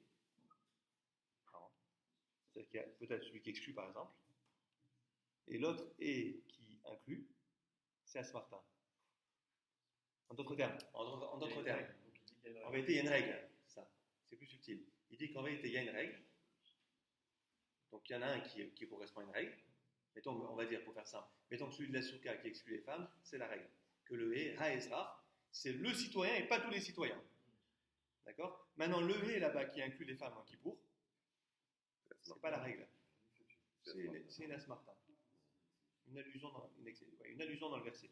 Donc on en aura un qui vraiment est signifiant et l'autre qui est simple Asmarta parce que sinon ça se contredit. Oui. Enfin, ouais, c'est ça. Alors, regardez dans la suite. Enfin, il y a une halakha de Moshe Mishnah qui déduit du verset, réellement du hé, et une autre qui est plus une allusion par rapport au hé. Bon. Alors, regardez, on termine là-dessus, parce qu'elle m'a dit Ekera ve'e ilcheta. Ah. Vous avez compris dans la question. Maintenant, puisque tu me dis qu'il y a. Toi, tu me dis qu'il y en a un qui est déduit du verset, et un autre qui est déduit de la halakha Moshe Mishnah. Comment savoir lequel vient d'où? C'est lequel qui est versé. Vous avez compris? Lequel, c'est-à-dire, quand est-ce que lequel est il y a le hé qui exclut les femmes à Souka, pour la Souka. Et il y a le hé qui inclut les femmes pour Kippour. Alors lequel est halakha de Moshe Mishnah et lequel c'est le verset, c'est le hé qui permet d'exclure ou d'inclure? On ne sait pas en fait. J'ai pas de réponse. C'est l'un ou l'autre. Première question. Deuxième question, regardez. Vous avez compris la question? En fait, on ne sait pas, c'est pas clair. Ouais. Ekera ve'ilcheta. On peut le déduire un peu pour celui de Kippour, parce que derrière il y a le guerre, la guerre avec Tochem, donc ça tend à inclure plein de gens, donc peut-être que dans ce cas-là, ça va inclure aussi les femmes. Ça n'a pas tort, c'est plus clair que l'autre. C'est vrai que c'est plus clair que l'autre. Vous avez compris, en fait, en résumé, on a un hé. C'est pas il y a vraiment un hé qui permet d'inclure ou d'exclure. Et le deuxième qui semble contredire l'autre, il ne contredit pas. C'est juste une allusion. Mais c'est à l'halakha de Moshe Mishnah que c'est comme ça qu'on doit comprendre ce hé. Alors maintenant, la question, mais c'est lequel des deux? Lequel est signifiant déjà, le verset signifie tout seul, et lequel le verset ne signifie pas, parce que c'est contradictoire avec l'autre, mais c'est à l'halakha de Moshe Mishnah. Deuxième question, c'est à ça que je voulais qu'on arrive, c'est plus intéressant. Vetou, vous avez Kera Lamali, Ilcheta.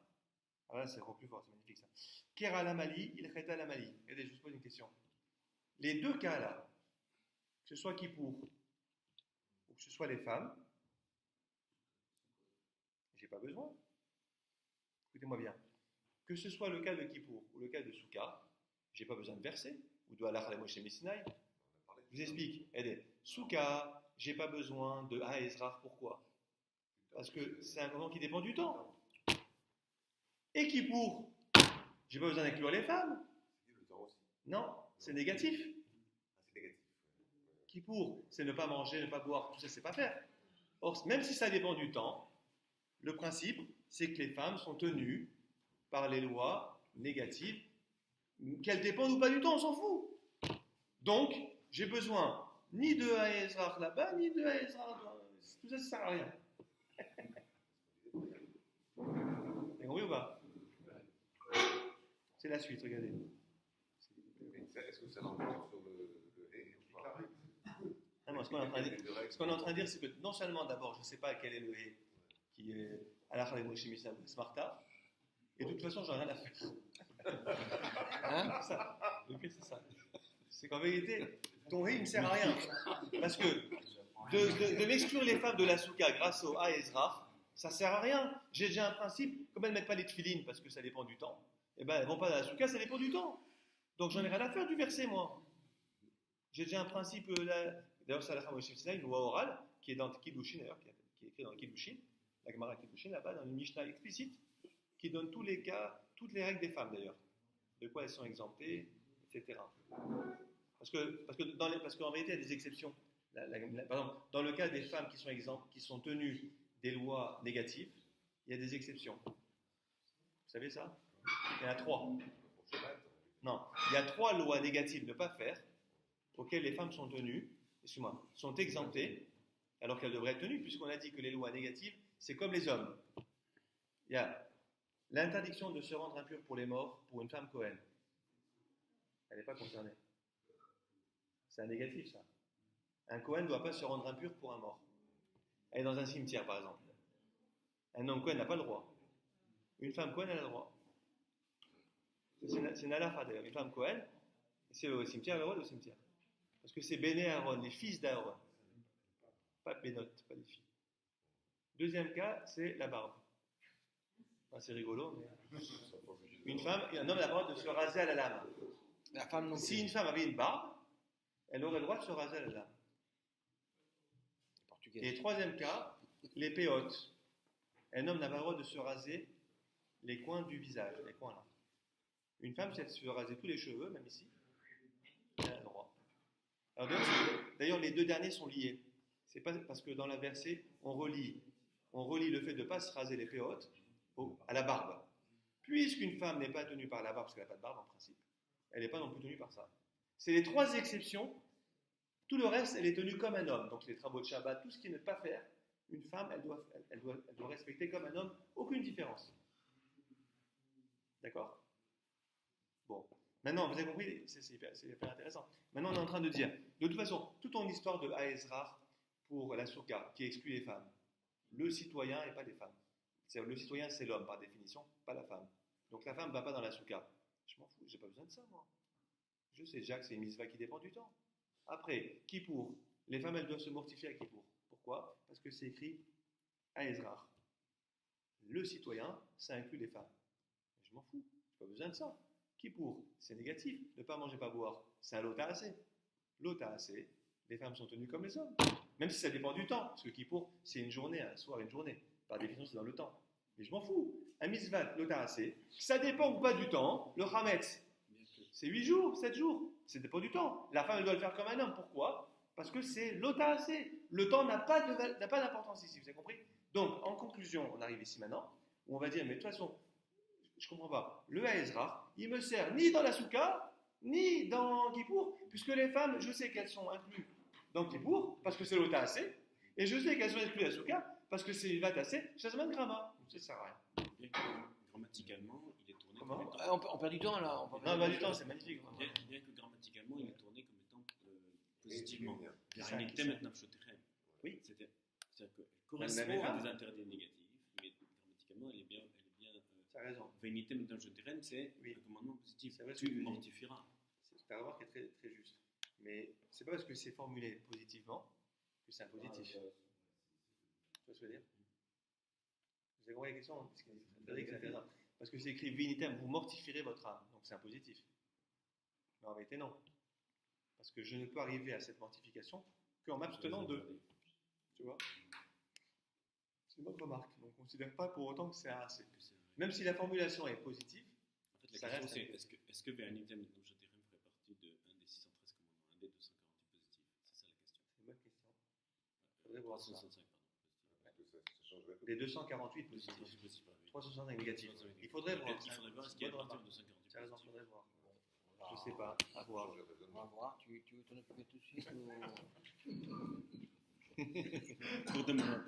C'est facile. J'arrive à 7 heures. Tu vas Oh, chercher Rambam, le livre, c'est faire un mitzvot, c'est on faire un regarde. mitzvot, Le livre de Trino, c'est pas un Trino. Tu veux t'en occuper 10 minutes, tu veux nous ramener. Alors, maintenant, regardez la suite. Donc, la Gemara dit, finalement, Kira la Mali, il reta la Mali. Inversé, pourquoi pour moi, à quoi ça sert?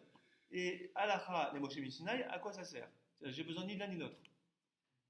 Sans savoir qui relève de l'un ou de l'autre. Donc, elle dit pourquoi? Ah, Souka. La Souka, n'est-ce pas que Souka? misvatase chez Azeman Gerama. La souka, c'est un comment positif que le temps génère.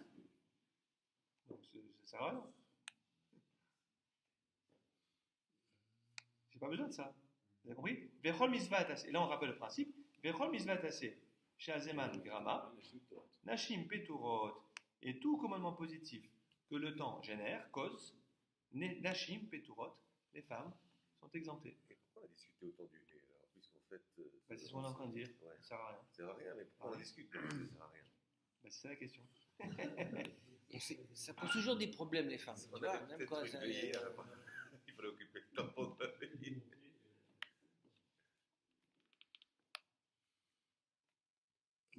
C'est bon la question? Et maintenant il y a la suite, c'est pas fini. Kippour maintenant. Yom Kippourim. Yom Kippour, tu dis qu'on apprend que les femmes doivent faire Kippour, enfin les attaques Kippour, parce que c'est écrit à Ezra. Je n'ai pas besoin de ça. Je le déduis déjà. Midera Yehuda Marav Nafka. Nafka, ça veut dire faire sortir, déduire. De Rav Yehuda au nom de Rav Nafka. Nafka, c'est l'aramien de Yotse. Je fais sortir de là. De Amar Rav Yehuda Marav. Il vous manque je vous lis. De Amar Rav Yehuda Marav. Rav Yehuda dit au nom de Rav. Vechantana Debe Rabbi Ishmael. Donc ça remonte. Rav Yehuda et Rav, c'est des Amoraïm. Mais on remonte à la Mishnah. Et ainsi, Tana, on enseignait Debe Rabbi Ishmael dans le centre d'études de Rabbi Ishmael. Tana. À Amar Kera, le verset a dit Ish o Isha.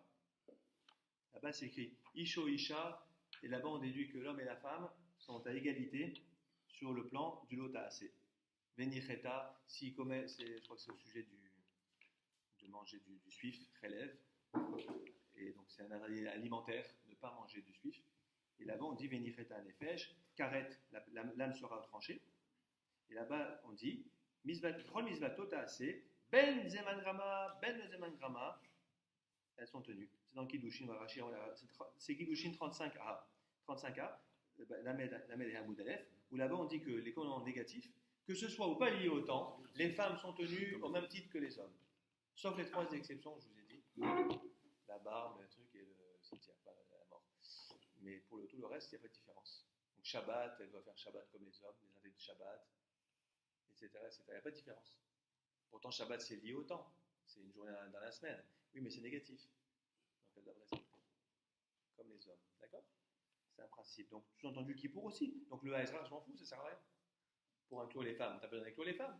Elles sont déjà incluses par le fait que c'est l'Otacé. Donc,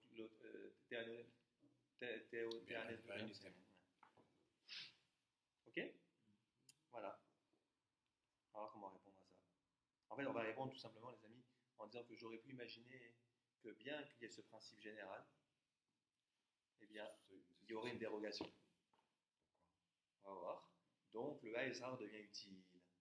Le Haezar, il va permettre de neutraliser un mauvais raisonnement qui aurait consisté, comme pour le schéma tout à l'heure, le schéma Israël, les femmes sont exemptées. Mais j'aurais pu croire qu'elles sont tenues, pourquoi? Parce que ça les concerne.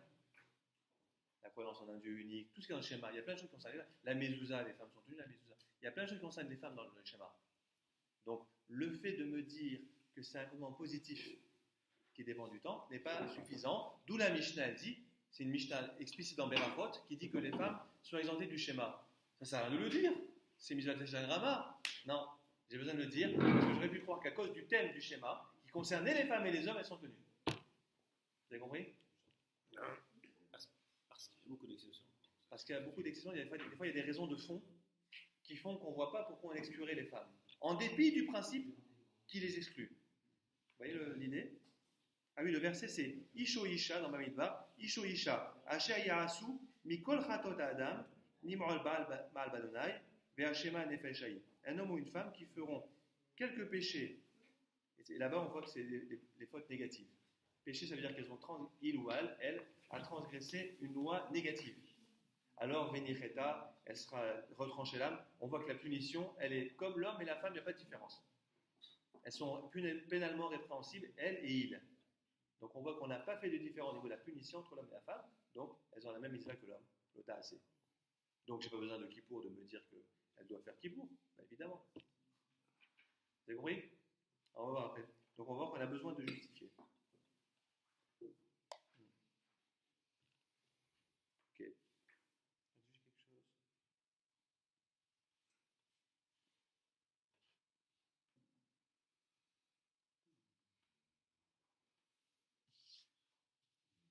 Ok, allez, on y va. Je vais passer à la suite. Vous êtes encore réveillés, ça va ou bof? Plus ou moins. On ramasse les feuilles. Ouais, et là, je vous donne la suite. Ah oui, ramassez ou laissez-les, ou gardez-les. Mais la suite, elle est là. C'est la. Minuit 25. C'est la suite. Ça, c'est la suite. Alors, là, je vais vous donner. Tenez, allez, faites passer. Il y en a. C'est un paquet. Tenez. Ishva à Katou.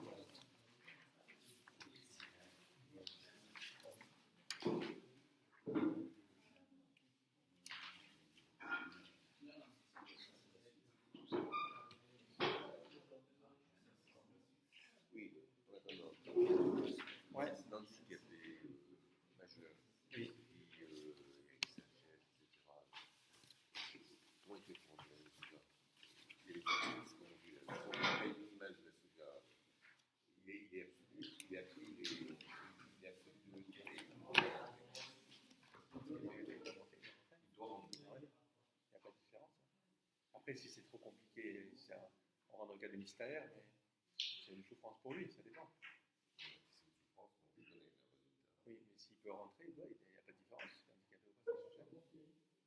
Ouais, quelle différence? S'il est trop petit, la souga, on ne peut pas le faire rentrer. C'est aussi les chefs de souga. On a juste suffit d'avoir la tête, mais. Ça dépend, je sais pas. Ça dépend. S'il peut rentrer un sous-cal, il faut qu'il rentre, il n'y a pas de différence.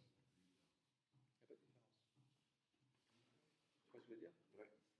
Sauf que tu es vraiment trop petit, tu veux dire? Ouais, je l'aurais assimilé à ce qu'on a étudié tout à l'heure, avec l'indépendance de l'enfant par rapport à la mère. Non, ça rentre pas là-dedans. Donc il aurait été. Après, ça pourrait être un cas de honnête, de force majeure, où il ne peut pas, par exemple, tu vois. C'est vraiment trop petit. Après, des cas de honnête aussi, on ramène la retraite. On a presque pas, en cas de force majeure, elle t'aura de distance aussi, il faut voir.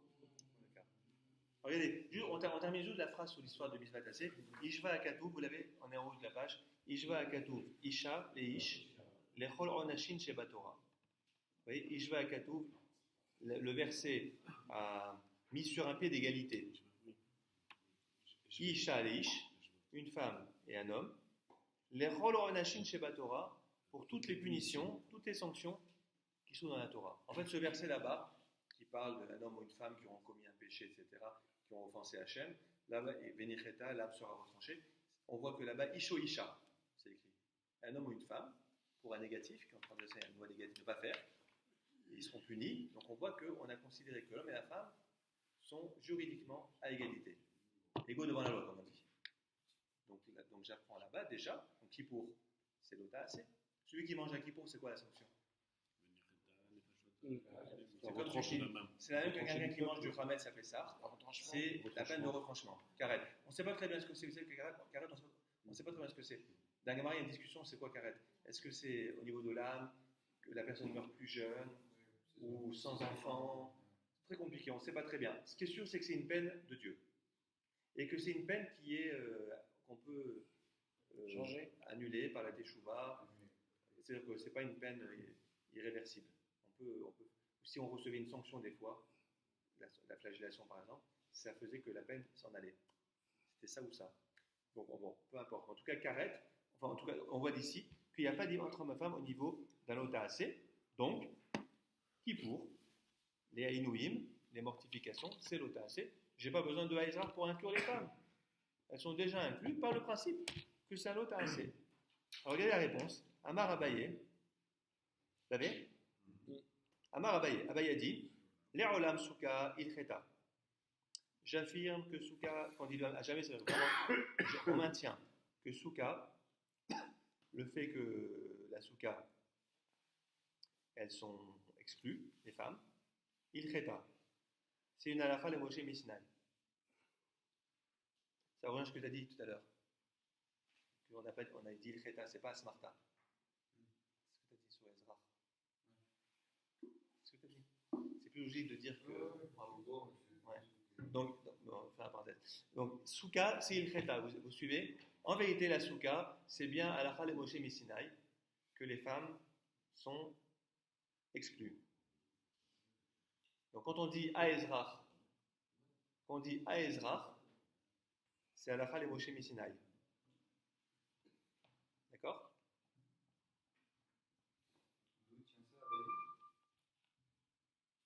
Vous allez voir. Alors, j'explique. Ça veut dire que d'après la Halakha les Moshe Misinaï, les femmes sont exclues. Et quand on dit Aezrach, que ça exclut les femmes, c'est Asmarta. En vérité, ça veut dire que le mot, que le Aezrach, en vérité, il inclut en général. Normalement, il inclut. Mais quand on dit que le Aezrach, il exclut dans le cas de Souka, c'est Halakha les Moshe Misinaï. En vérité, c'est faux. Le Ha, il inclut. Vous me suivez ou pas? C'est une Asmarta. C'est une Asmarta que les femmes sont exclues. D'accord? Maintenant, pourquoi faire une Halakha, pourquoi faire, maintenant la question, pourquoi faire une Halakha les Moshe Misinaï pour m'apprendre que les femmes sont exclues, alors que j'ai déjà le principe de Misvat Taché Shazman Grama? Réponse, regardez.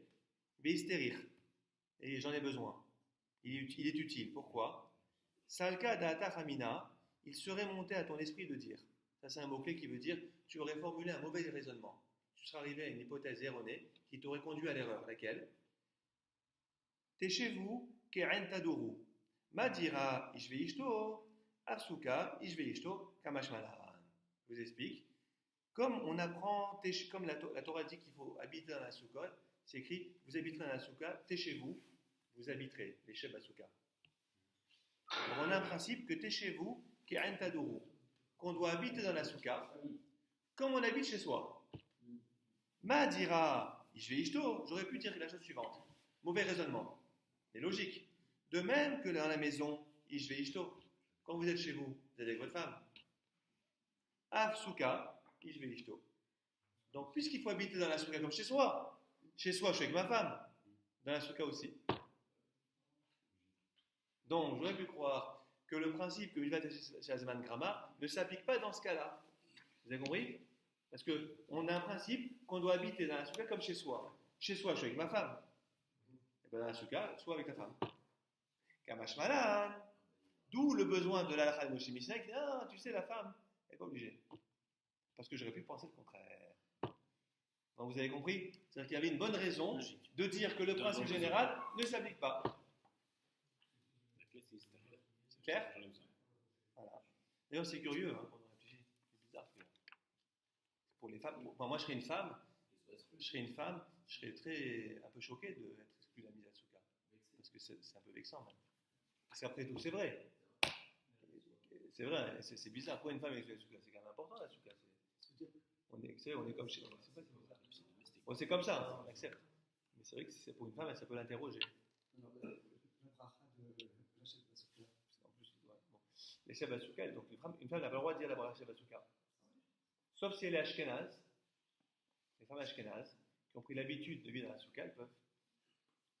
C'est comme l'oulav. Je vous avais expliqué, en 2 mots, je vous explique. Les femmes séfarades ne disent pas la bracha les Sheb Asuka et elles ne disent pas la bracha sur l'oulav. Si elles disent la bracha, c'est une bracha en vain. Pourquoi? Parce qu'on dit Vetsivanu, Dieu qui nous a ordonné. Où il t'a ordonné? La femme, elle n'a pas l'obligation. Ça, c'est pour les séfarades. Les Ashkenazes, ils ont une autre logique. Rabbi Noutam, le petit-fils de Rashi, un Tosfot très connu, qui dit que comme les femmes ont pris l'habitude de le faire, les femmes Ashkenazes, elles prennent le lave, elles vont dans la souka. L'habitude crée force de loi. Jurisprudence. Donc si une femme, elle va dans la souka chaque année, ou elle prend le lave chaque année, quand elle dit Vetsivanu, elle ne ment pas. C'est devenu une obligation pour elle. Au point d'ailleurs que si une femme ne peut pas mixer une année, elle doit faire une annulation de 2. Je ne sais pas si vous savez ça. Il y a des cas, par exemple, le chauffard, par exemple. J'ai vu, c'est intéressant. Une femme qui écoute le chauffard chaque année, à Rosh Hashanah, elle n'est pas obligée. C'est Misvat Taché Shazman Grama. Le chauffard, c'est que à Rosh Hashanah dans la journée, pas la nuit. Une femme, elle n'est pas. Ça aussi, les femmes croient qu'elles sont obligées d'écouter le chauffard. Pas obligées, comme le schéma. Mais comme elles ont pris l'habitude de le faire, si jamais une année, elle ne peut pas, annulation de vœux. Quoi, la femme ne doit pas écouter le chauffard Aucune obligation. Mais l'habitude, c'est combien d'années? Non, mais c'est. Alors, Shana, pas du tout. Les gens, ils ne connaissent pas. Ils connaissent les raisons. Même si ça peut paraître bizarre. Ouais. Pourquoi tu dis à chaque fois dans les offices, les femmes et les enfants peuvent venir écouter le chauffard Parce que dire qu'on n'est pas. Parce que quand on dit qu'on n'est pas obligé, ça ne veut pas dire qu'on ne doit pas faire. Et que si on fait, on ne savoure rien. Ça s'appelle ce qu'on appelle dans la Gemara Eno Metsuve VOC. Quelqu'un qui fait quelque chose sans être obligé de le faire, il a une récompense de Dieu quand même. C'est pas rien. Simplement, c'est moins, d'après la Gemara, ça peut aussi vous choquer, mais c'est comme ça. On considère que c'est moins méritoire de faire les choses sans être obligé de le faire que de le faire en étant obligé. Pour le dire autrement, un homme qui écoute le shofar a une récompense plus importante qu'une femme qui écoute le shofar. Ou un homme qui est dans la souka et une femme qui est dans la souka, la femme elle est récompensée dans la souka, même si elle n'est pas obligée. Mais moins récompensée que l'homme. Pourquoi ? Parce que lorsqu'on est obligé de faire quelque chose, c'est Tosfot qui explique ça. Tosfot explique que quand vous êtes obligé de faire quelque chose, psychologiquement il y a une résistance plus forte. Vous êtes tenté de transgresser. Alors que si vous n'êtes pas obligé de faire, quand vous l'arrêtez, vous arrêtez. Donc psychologiquement, je suis plus à l'aise avec le truc. D'où elles ont fait l'habitude des femmes. Bon. Alors, l'habitude, c'est combien de fois? 3 fois. 3 fois, ça veut dire. A priori, en général, la hadaka en général. La première fois, il disait.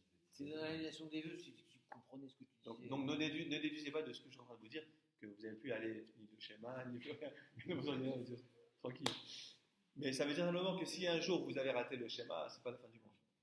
Enfin, c'est pas très grave. Alors qu'un homme qui rate le schéma, il rate vraiment une mitzvah à laquelle il est tenu, qui n'est pas rattrapable, parce que le schéma, si on a raté, on a raté. Encore la prière à la Hamida, si on a raté à la Shacharit, on peut faire 2 fois, on peut rattraper la prière suivante. Si c'est sans faire exprès, hein, attention. Si on fait exprès de rater, on ne peut pas rattraper. Mais alors, par contre, il y a des mitzvahs qu'on ne peut pas rattraper. Maintenant, une femme qui n'a pas fait le schéma, elle a moins culpabilisé qu'un homme, puisqu'elle n'est pas obligée de le faire. Vous comprenez? Ou si une femme, une année, elle ne peut pas aller écouter le chauffard, elle a des enfants en bas âge, etc., il ne faut pas qu'elle se sente responsable. Vous voyez ce que je veux dire? Bon, c'est pas obligé comme un homme. Elle a moins d'efforts à faire par rapport à ça. C'est pour ça que c'est important de connaître la halakha, etc., parce que des fois, on met le curseur sur des choses qui ne sont pas importantes, alors qu'on pense être... Et inversement. J'ai remarqué, les gens qui ne connaissent pas bien la loi juive, des fois, ils vont donner beaucoup. C'est comme le chauffard de Kippour. Les gens, ils investissent le chauffard de Kippour incroyablement. Alors que le chauffard de Rosh Hashanah, il est 1000 fois plus important. C'est une mitzvah de la Torah, Rosh Hashanah. Kippour, c'est un minag, c'est un usage. Les gens, s'ils n'ont pas écouté le chauffard après Kippour, leur année est foutue. Mais c'est quoi? D'où ça sort ça? C'est un usage. Alors qu'à Rosh Hashanah, c'est une mitzvah. Donc si vous ne connaissez pas l'origine de la loi, vous allez accorder beaucoup d'importance à quelque chose qui est de l'ordre de l'usage, et pas à la loi elle-même. C'est pour ça qu'on ne peut pas, nul n'est censé ignorer la loi. Pour les juifs, c'est encore plus vrai que d'autres. C'est important de connaître les lois, sinon on donne trop d'importance parfois alors qu'on devrait en donner moins et inversement. Vous voyez, voilà. En tout cas, là dans la Gemara, vous avez compris, le raisonnement est très, très subtil.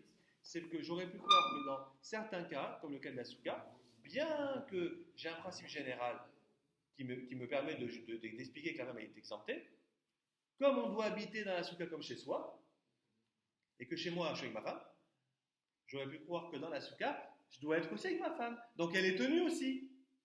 Réponse, non. D'où, pour comment je sais, à Ezra.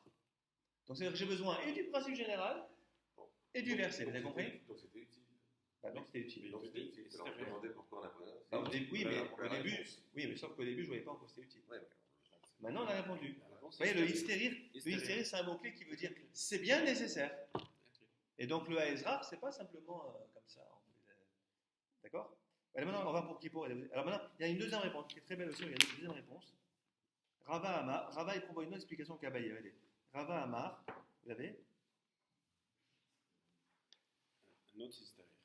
Ouais, il propose autre chose. Hystérir, j'ai besoin de Aezra. Pourquoi? Salka Data Ramina, il va dire j'aurais pu penser que la femme elle est tenue de la souka. Pas pour la raison de habiter avec sa femme comme chez soi, dans la souka. Une autre raison, regardez. Salka Data Ramina, il aurait pu monter à ton esprit de dire Yalef, qu'on va faire une analogie, une Xerashava, décret d'équivalence, c'est-à-dire on va comparer deux cas différents mais qui sont liés. Regardez. Chamisha Asar, Mechagamatzot. Malealan, Nashim Chayavot, Afkan, Nashim Chayavot, Kamashmala. Vous avez compris?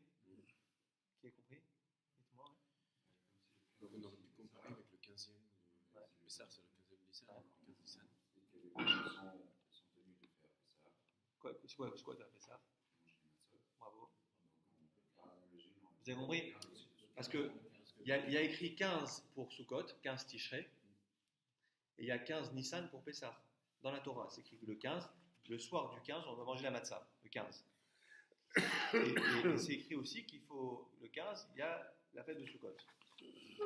Donc j'aurais pu croire, mais attends, le soir de Pessah, le 15 Nissan, les femmes doivent manger un matzah. Parce que c'est lié au Hametz, je vous expliquais tout à l'heure. Donc puisqu'elles doivent manger un matzah, elles doivent aussi manger dans la soukha. En fait, c'est ça. En fait, même- Kamash Malan, d'où le Haezra, qui exclut les femmes. Vous avez compris? C'est intéressant. Entre parenthèses, on apprend du 15 et 15, c'est là qu'on apprend qu'il faut manger le premier soir de Sukkot, 30 grammes de pain, par rapport aux 30 grammes de matzah. C'est de là qu'on apprend qu'il y a une mitzvah de la Torah. Le repas le plus important de Sukkot, c'est le premier soir. C'est le plus important. Ça aussi, j'en sers pas des fois. Là, le chiffre 15 qui fait l'analogie entre. C'est 15 et 15. Permet de faire l'analogie. 15-15. Si. Ah oui, oui, non. C'est pas une Gérard Shabbat. Mais quand il a 15 sur sa chemise, alors il s'est dit, est-ce que c'est le départ? Ouais, parce qu'il a mis le 15. donc il était un peu, Eh oui. Je trouve que c'est pas très. Ok. Belle marque. Hein. Comme pour Pessah, on a mangé un matzah parce que la matzah, c'est une mitzvah attachée à Zman Grama. Ça dépend du temps. C'est une Mais exception. comme c'est relié au Hametz, négatif, les femmes sont tenues comme les hommes. Donc, puisqu'elles sont chayat du Hametz, elles sont aussi chayat de la matzah. Et puisque la matzah, c'est le 15, Hamisha Assar, et que Sukkot, c'est écrit aussi le 15, un autre mois, mais le 15, et ben, elles sont tenues la matzah, elles sont tenues la Sukkah. Au moins le premier soir, donc. C'est pas le même mois. Pourquoi on retient le 15 alors C'est c'est une pas le même Zera Shabbat, c'est comme ça, 15 et 15. C'est pas le mois, c'est le jour qui compte la pleine lune. 15 et 15. Ça marche? Alors, la seule chose qui me gêne, moi, c'est elle serait tenue le 15, mais que le soir, pas le seul jour. Non, vous êtes d'accord? Mais comme tout le monde. Non, mais la Xera Shabbat me dirait que premier les femmes soir. sont tenues que le premier soir. que- Donc ça veut dire que les femmes, le premier soir de Sukkot, elles n'ont même pas besoin de manger du pain. Hein. Vous avez suivi? Quand nous, on doit manger 30 grammes de pain le soir de Sukkot, les femmes, elles ne sont pas obligées. D'après ce qu'on vient de voir. Ouais. Ok? Voilà. Ok.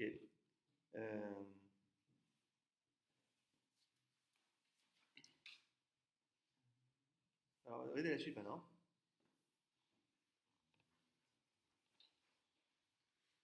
Question suivante. Ve'ashta de amrat suka ilcheta. Kera lamali. Ah, une nouvelle question. Puisque tu me dis que la souka, pour les femmes qu'elles sont plutôt hautes, exemptées, c'est halakha les Moshe Misinaï. Alors, Kera, le verset, à quoi sert-il? Vous avez compris la question? Ça veut dire le hé dans Souka, à Ezra. À quoi il sert? Puisque toi tu me dis que c'est halakha les Moshe Misinaï, que les femmes sont exclues. Alors pourquoi faire le verset en fait? À Ezra, Bé Israël. On casse ce qu'on a dit avant en fait. Vous avez compris la question ou pas? J'ai plus besoin de à Ezra, c'est halakha les Moshe Misinaï. Là, on avait expliqué que c'est parce qu'on aurait pu croire que la femme doit habiter avec l'homme dans la soukha. Non, ça c'est Tout à l'heure. ce que dit Abaye. Ouais. Abaye dit. Ouais. Non, parce que nous, qu'est-ce qu'on est en train de dire maintenant? Qu'on a une halakha les Moshe Misinaï, que la femme est exemptée de la soukha. Donc si j'ai une halakha les Moshe Misinaï, halakha les Moshe Misinaï justifiée par le fait que le principe est insuffisant. Maintenant, à quoi me sert le Haezra pour exclure les femmes? Il ne sert plus à rien. Donc il vient m'exclure ou inclure quelqu'un d'autre. Vous suivez le raisonnement? On va dire après. Ouais, exactement. Et en plus, on a dit que Haezra, le hé, il inclut, il n'exclut pas. Vous avez compris? Alors maintenant, on va changer ce qu'on a dit avant. Avant, on a dit que Haezra, c'est le citoyen homme et pas la femme. Non, c'est fini, j'ai plus besoin de ça maintenant. J'ai la Khaled Moshe Misnaï qui me dit que la femme est exclue. Donc le Haezra, il va venir inclure quelqu'un dans l'obligation de la soukha. Il inclut, il n'exclut pas. Qui? Guérim. Les résidents étrangers. Comme Kippour. Donc c'est des non-juifs qui habitent en Israël, qui est une théocratie, il faudrait qu'ils qu'ils habitent quand il y a les Sukkot en ce moment, il faut qu'ils aillent faire la mitzvah de Sukkah aussi. bon Ce qui casse ce qui a été dit tout à l'heure par le docteur Ben Ezra et Flo Rivier. Parce qu'il disait que la Sukkah, elle concerne que les Juifs. Oui, il y avait quelque chose. Et le Lulav, les quatre. Tout le monde. C'est ça. Et là, c'est le contraire. C'est-à-dire que la souka Moi, je leur montre ça. la dimension. Ça contredit ce qu'ils ont dit. Ça veut dire. Ouais, parce que Guérim, c'est pas des Juifs. Là, c'est universel, c'est les Guérim. Donc ça contredit ce qui a été dit. Ça, je leur montre. Demain, en fait. Bon, ça va. Donc, La guerre. ah, c'est pas grave, j'aime bien. Donc là, maintenant, on ne comprend plus. On dit alors à quoi ça sert Kéra la Mali réponse les rabot et Taguérim.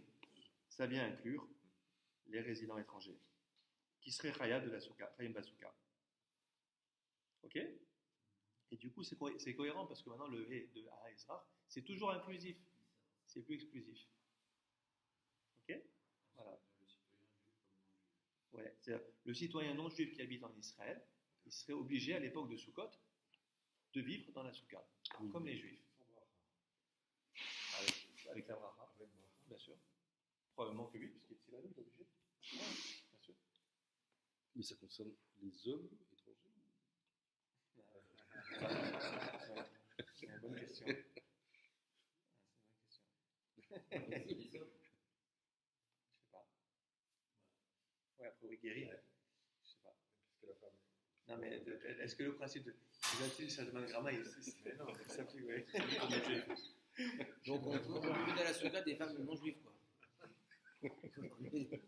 En fait, t'as le droit de. Pas mis l'école gare. Pas ta femme, mais des yeux. C'est une très bonne religion, je dis. Ah bah oui. Je sais pas. Faudrait voir. Ouais, a priori, ouais. Ouais.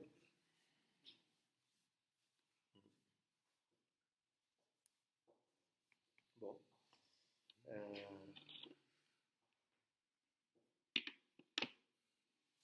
C'est ça, parce que la suite, Salka Da'atar, Amina, tu aurais pu dire à Ezra Be Israël, le citoyen en Israël, Amara Hamana, Velo et Aguerin, Kamash Mala. Tu aurais pu dire le citoyen en Israël, ce qui est citoyen, mais pas le gars n'est pas citoyen. Kamash Malan, que même lui est inclus. D'accord.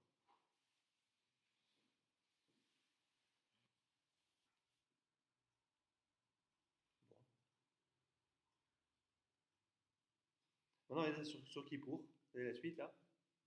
Non, peut-être qu'on va peut-être arrêter avec Kippour parce qu'il y a encore la suite, mais je ne sais pas. Yom HaKippourim, vous l'avez? Yom HaKippourim, on a dit que Midera Yehuda Marav Nafka. On déduit déjà de Rav Yehuda le principe que les femmes et les hommes sont à égalité sur les lodasé, les punitions. L'Onitzrecha est là les Tosefet Einouï. Ah, il n'est nécessaire que pour Tosefet Einouï. Vous savez ce que c'est Tosefet Einouï? Tout c'est fait. Tosefet Einouï, le supplément de mortification. J'ai compris. Je vous explique de quoi il s'agit. Parce que quand est-ce qu'on commence le jeûne de Kippour? Le jeûne, les interdits, il commence le jeûne de Kippour. La veille, et en plus, quand il fait encore jour. Normalement, il faut attendre la nuit. Ba'erev, c'est écrit un Torah. Et en fait, là-bas, on apprend que, c'est comme pour Shabbat d'ailleurs, qu'on fait rentrer quand il fait encore jour. On apprend de Kippour ça. Le fait de faire rentrer Shabbat quand il fait encore jour. De transformer de la semaine en Kodesh. C'est très profond d'ailleurs. On transforme du profane en sacré en faisant rentrer Shabbat plus tôt. Ben, Shabbat, c'est que ça débute Kippour en fait. C'est Kippour qu'on apprend ça. La Tosefet. Parce que Kippour, on fait commencer Kippour quand il fait encore jour. Donc là, ce qu'on est en train de dire, c'est que l'Onitzrecha est la Tosefet Einouï. J'aurais pu penser que les femmes, elles doivent faire Kippour comme les hommes, mais pas la Tosefet. Pas la partie en plus de la journée où on commence déjà à jeûner, etc. D'accord? Salka Dataramina, il aurait pu monter à ta pensée de dire Oil ou Mi'et Rachamana, les Tosefet Einouï, Me'onesh ou Me'azara, Lo Nitrayevu Nashim Kelal Kamash Malahan. En d'autres termes, le Haezra qui inclut les femmes dans Kippour, il n'inclut pas les femmes pour Kippour en général. Ça, je sais déjà, parce que c'est comme les hommes, l'Otaasé. Il inclut les femmes pour le Tosefet Einouï, ce qui est en plus Pourquoi? Alors pourquoi? Parce que j'aurais pu penser que les femmes ne sont pas tenues de Tosefet. Vous savez pourquoi? Parce que le Tosefet et nous, il n'y a pas de punition. Je vous explique. Si un juif, il commence Kippour à la tombée de la nuit, il ne fait pas comme nous ce qu'on fait quand il fait encore jour, c'est pas bien, c'est la source qu'il fait. Mais il n'était pas puni. Il n'y a pas de sanction. Or, la femme, elle a égalité avec l'homme pour les sanctions.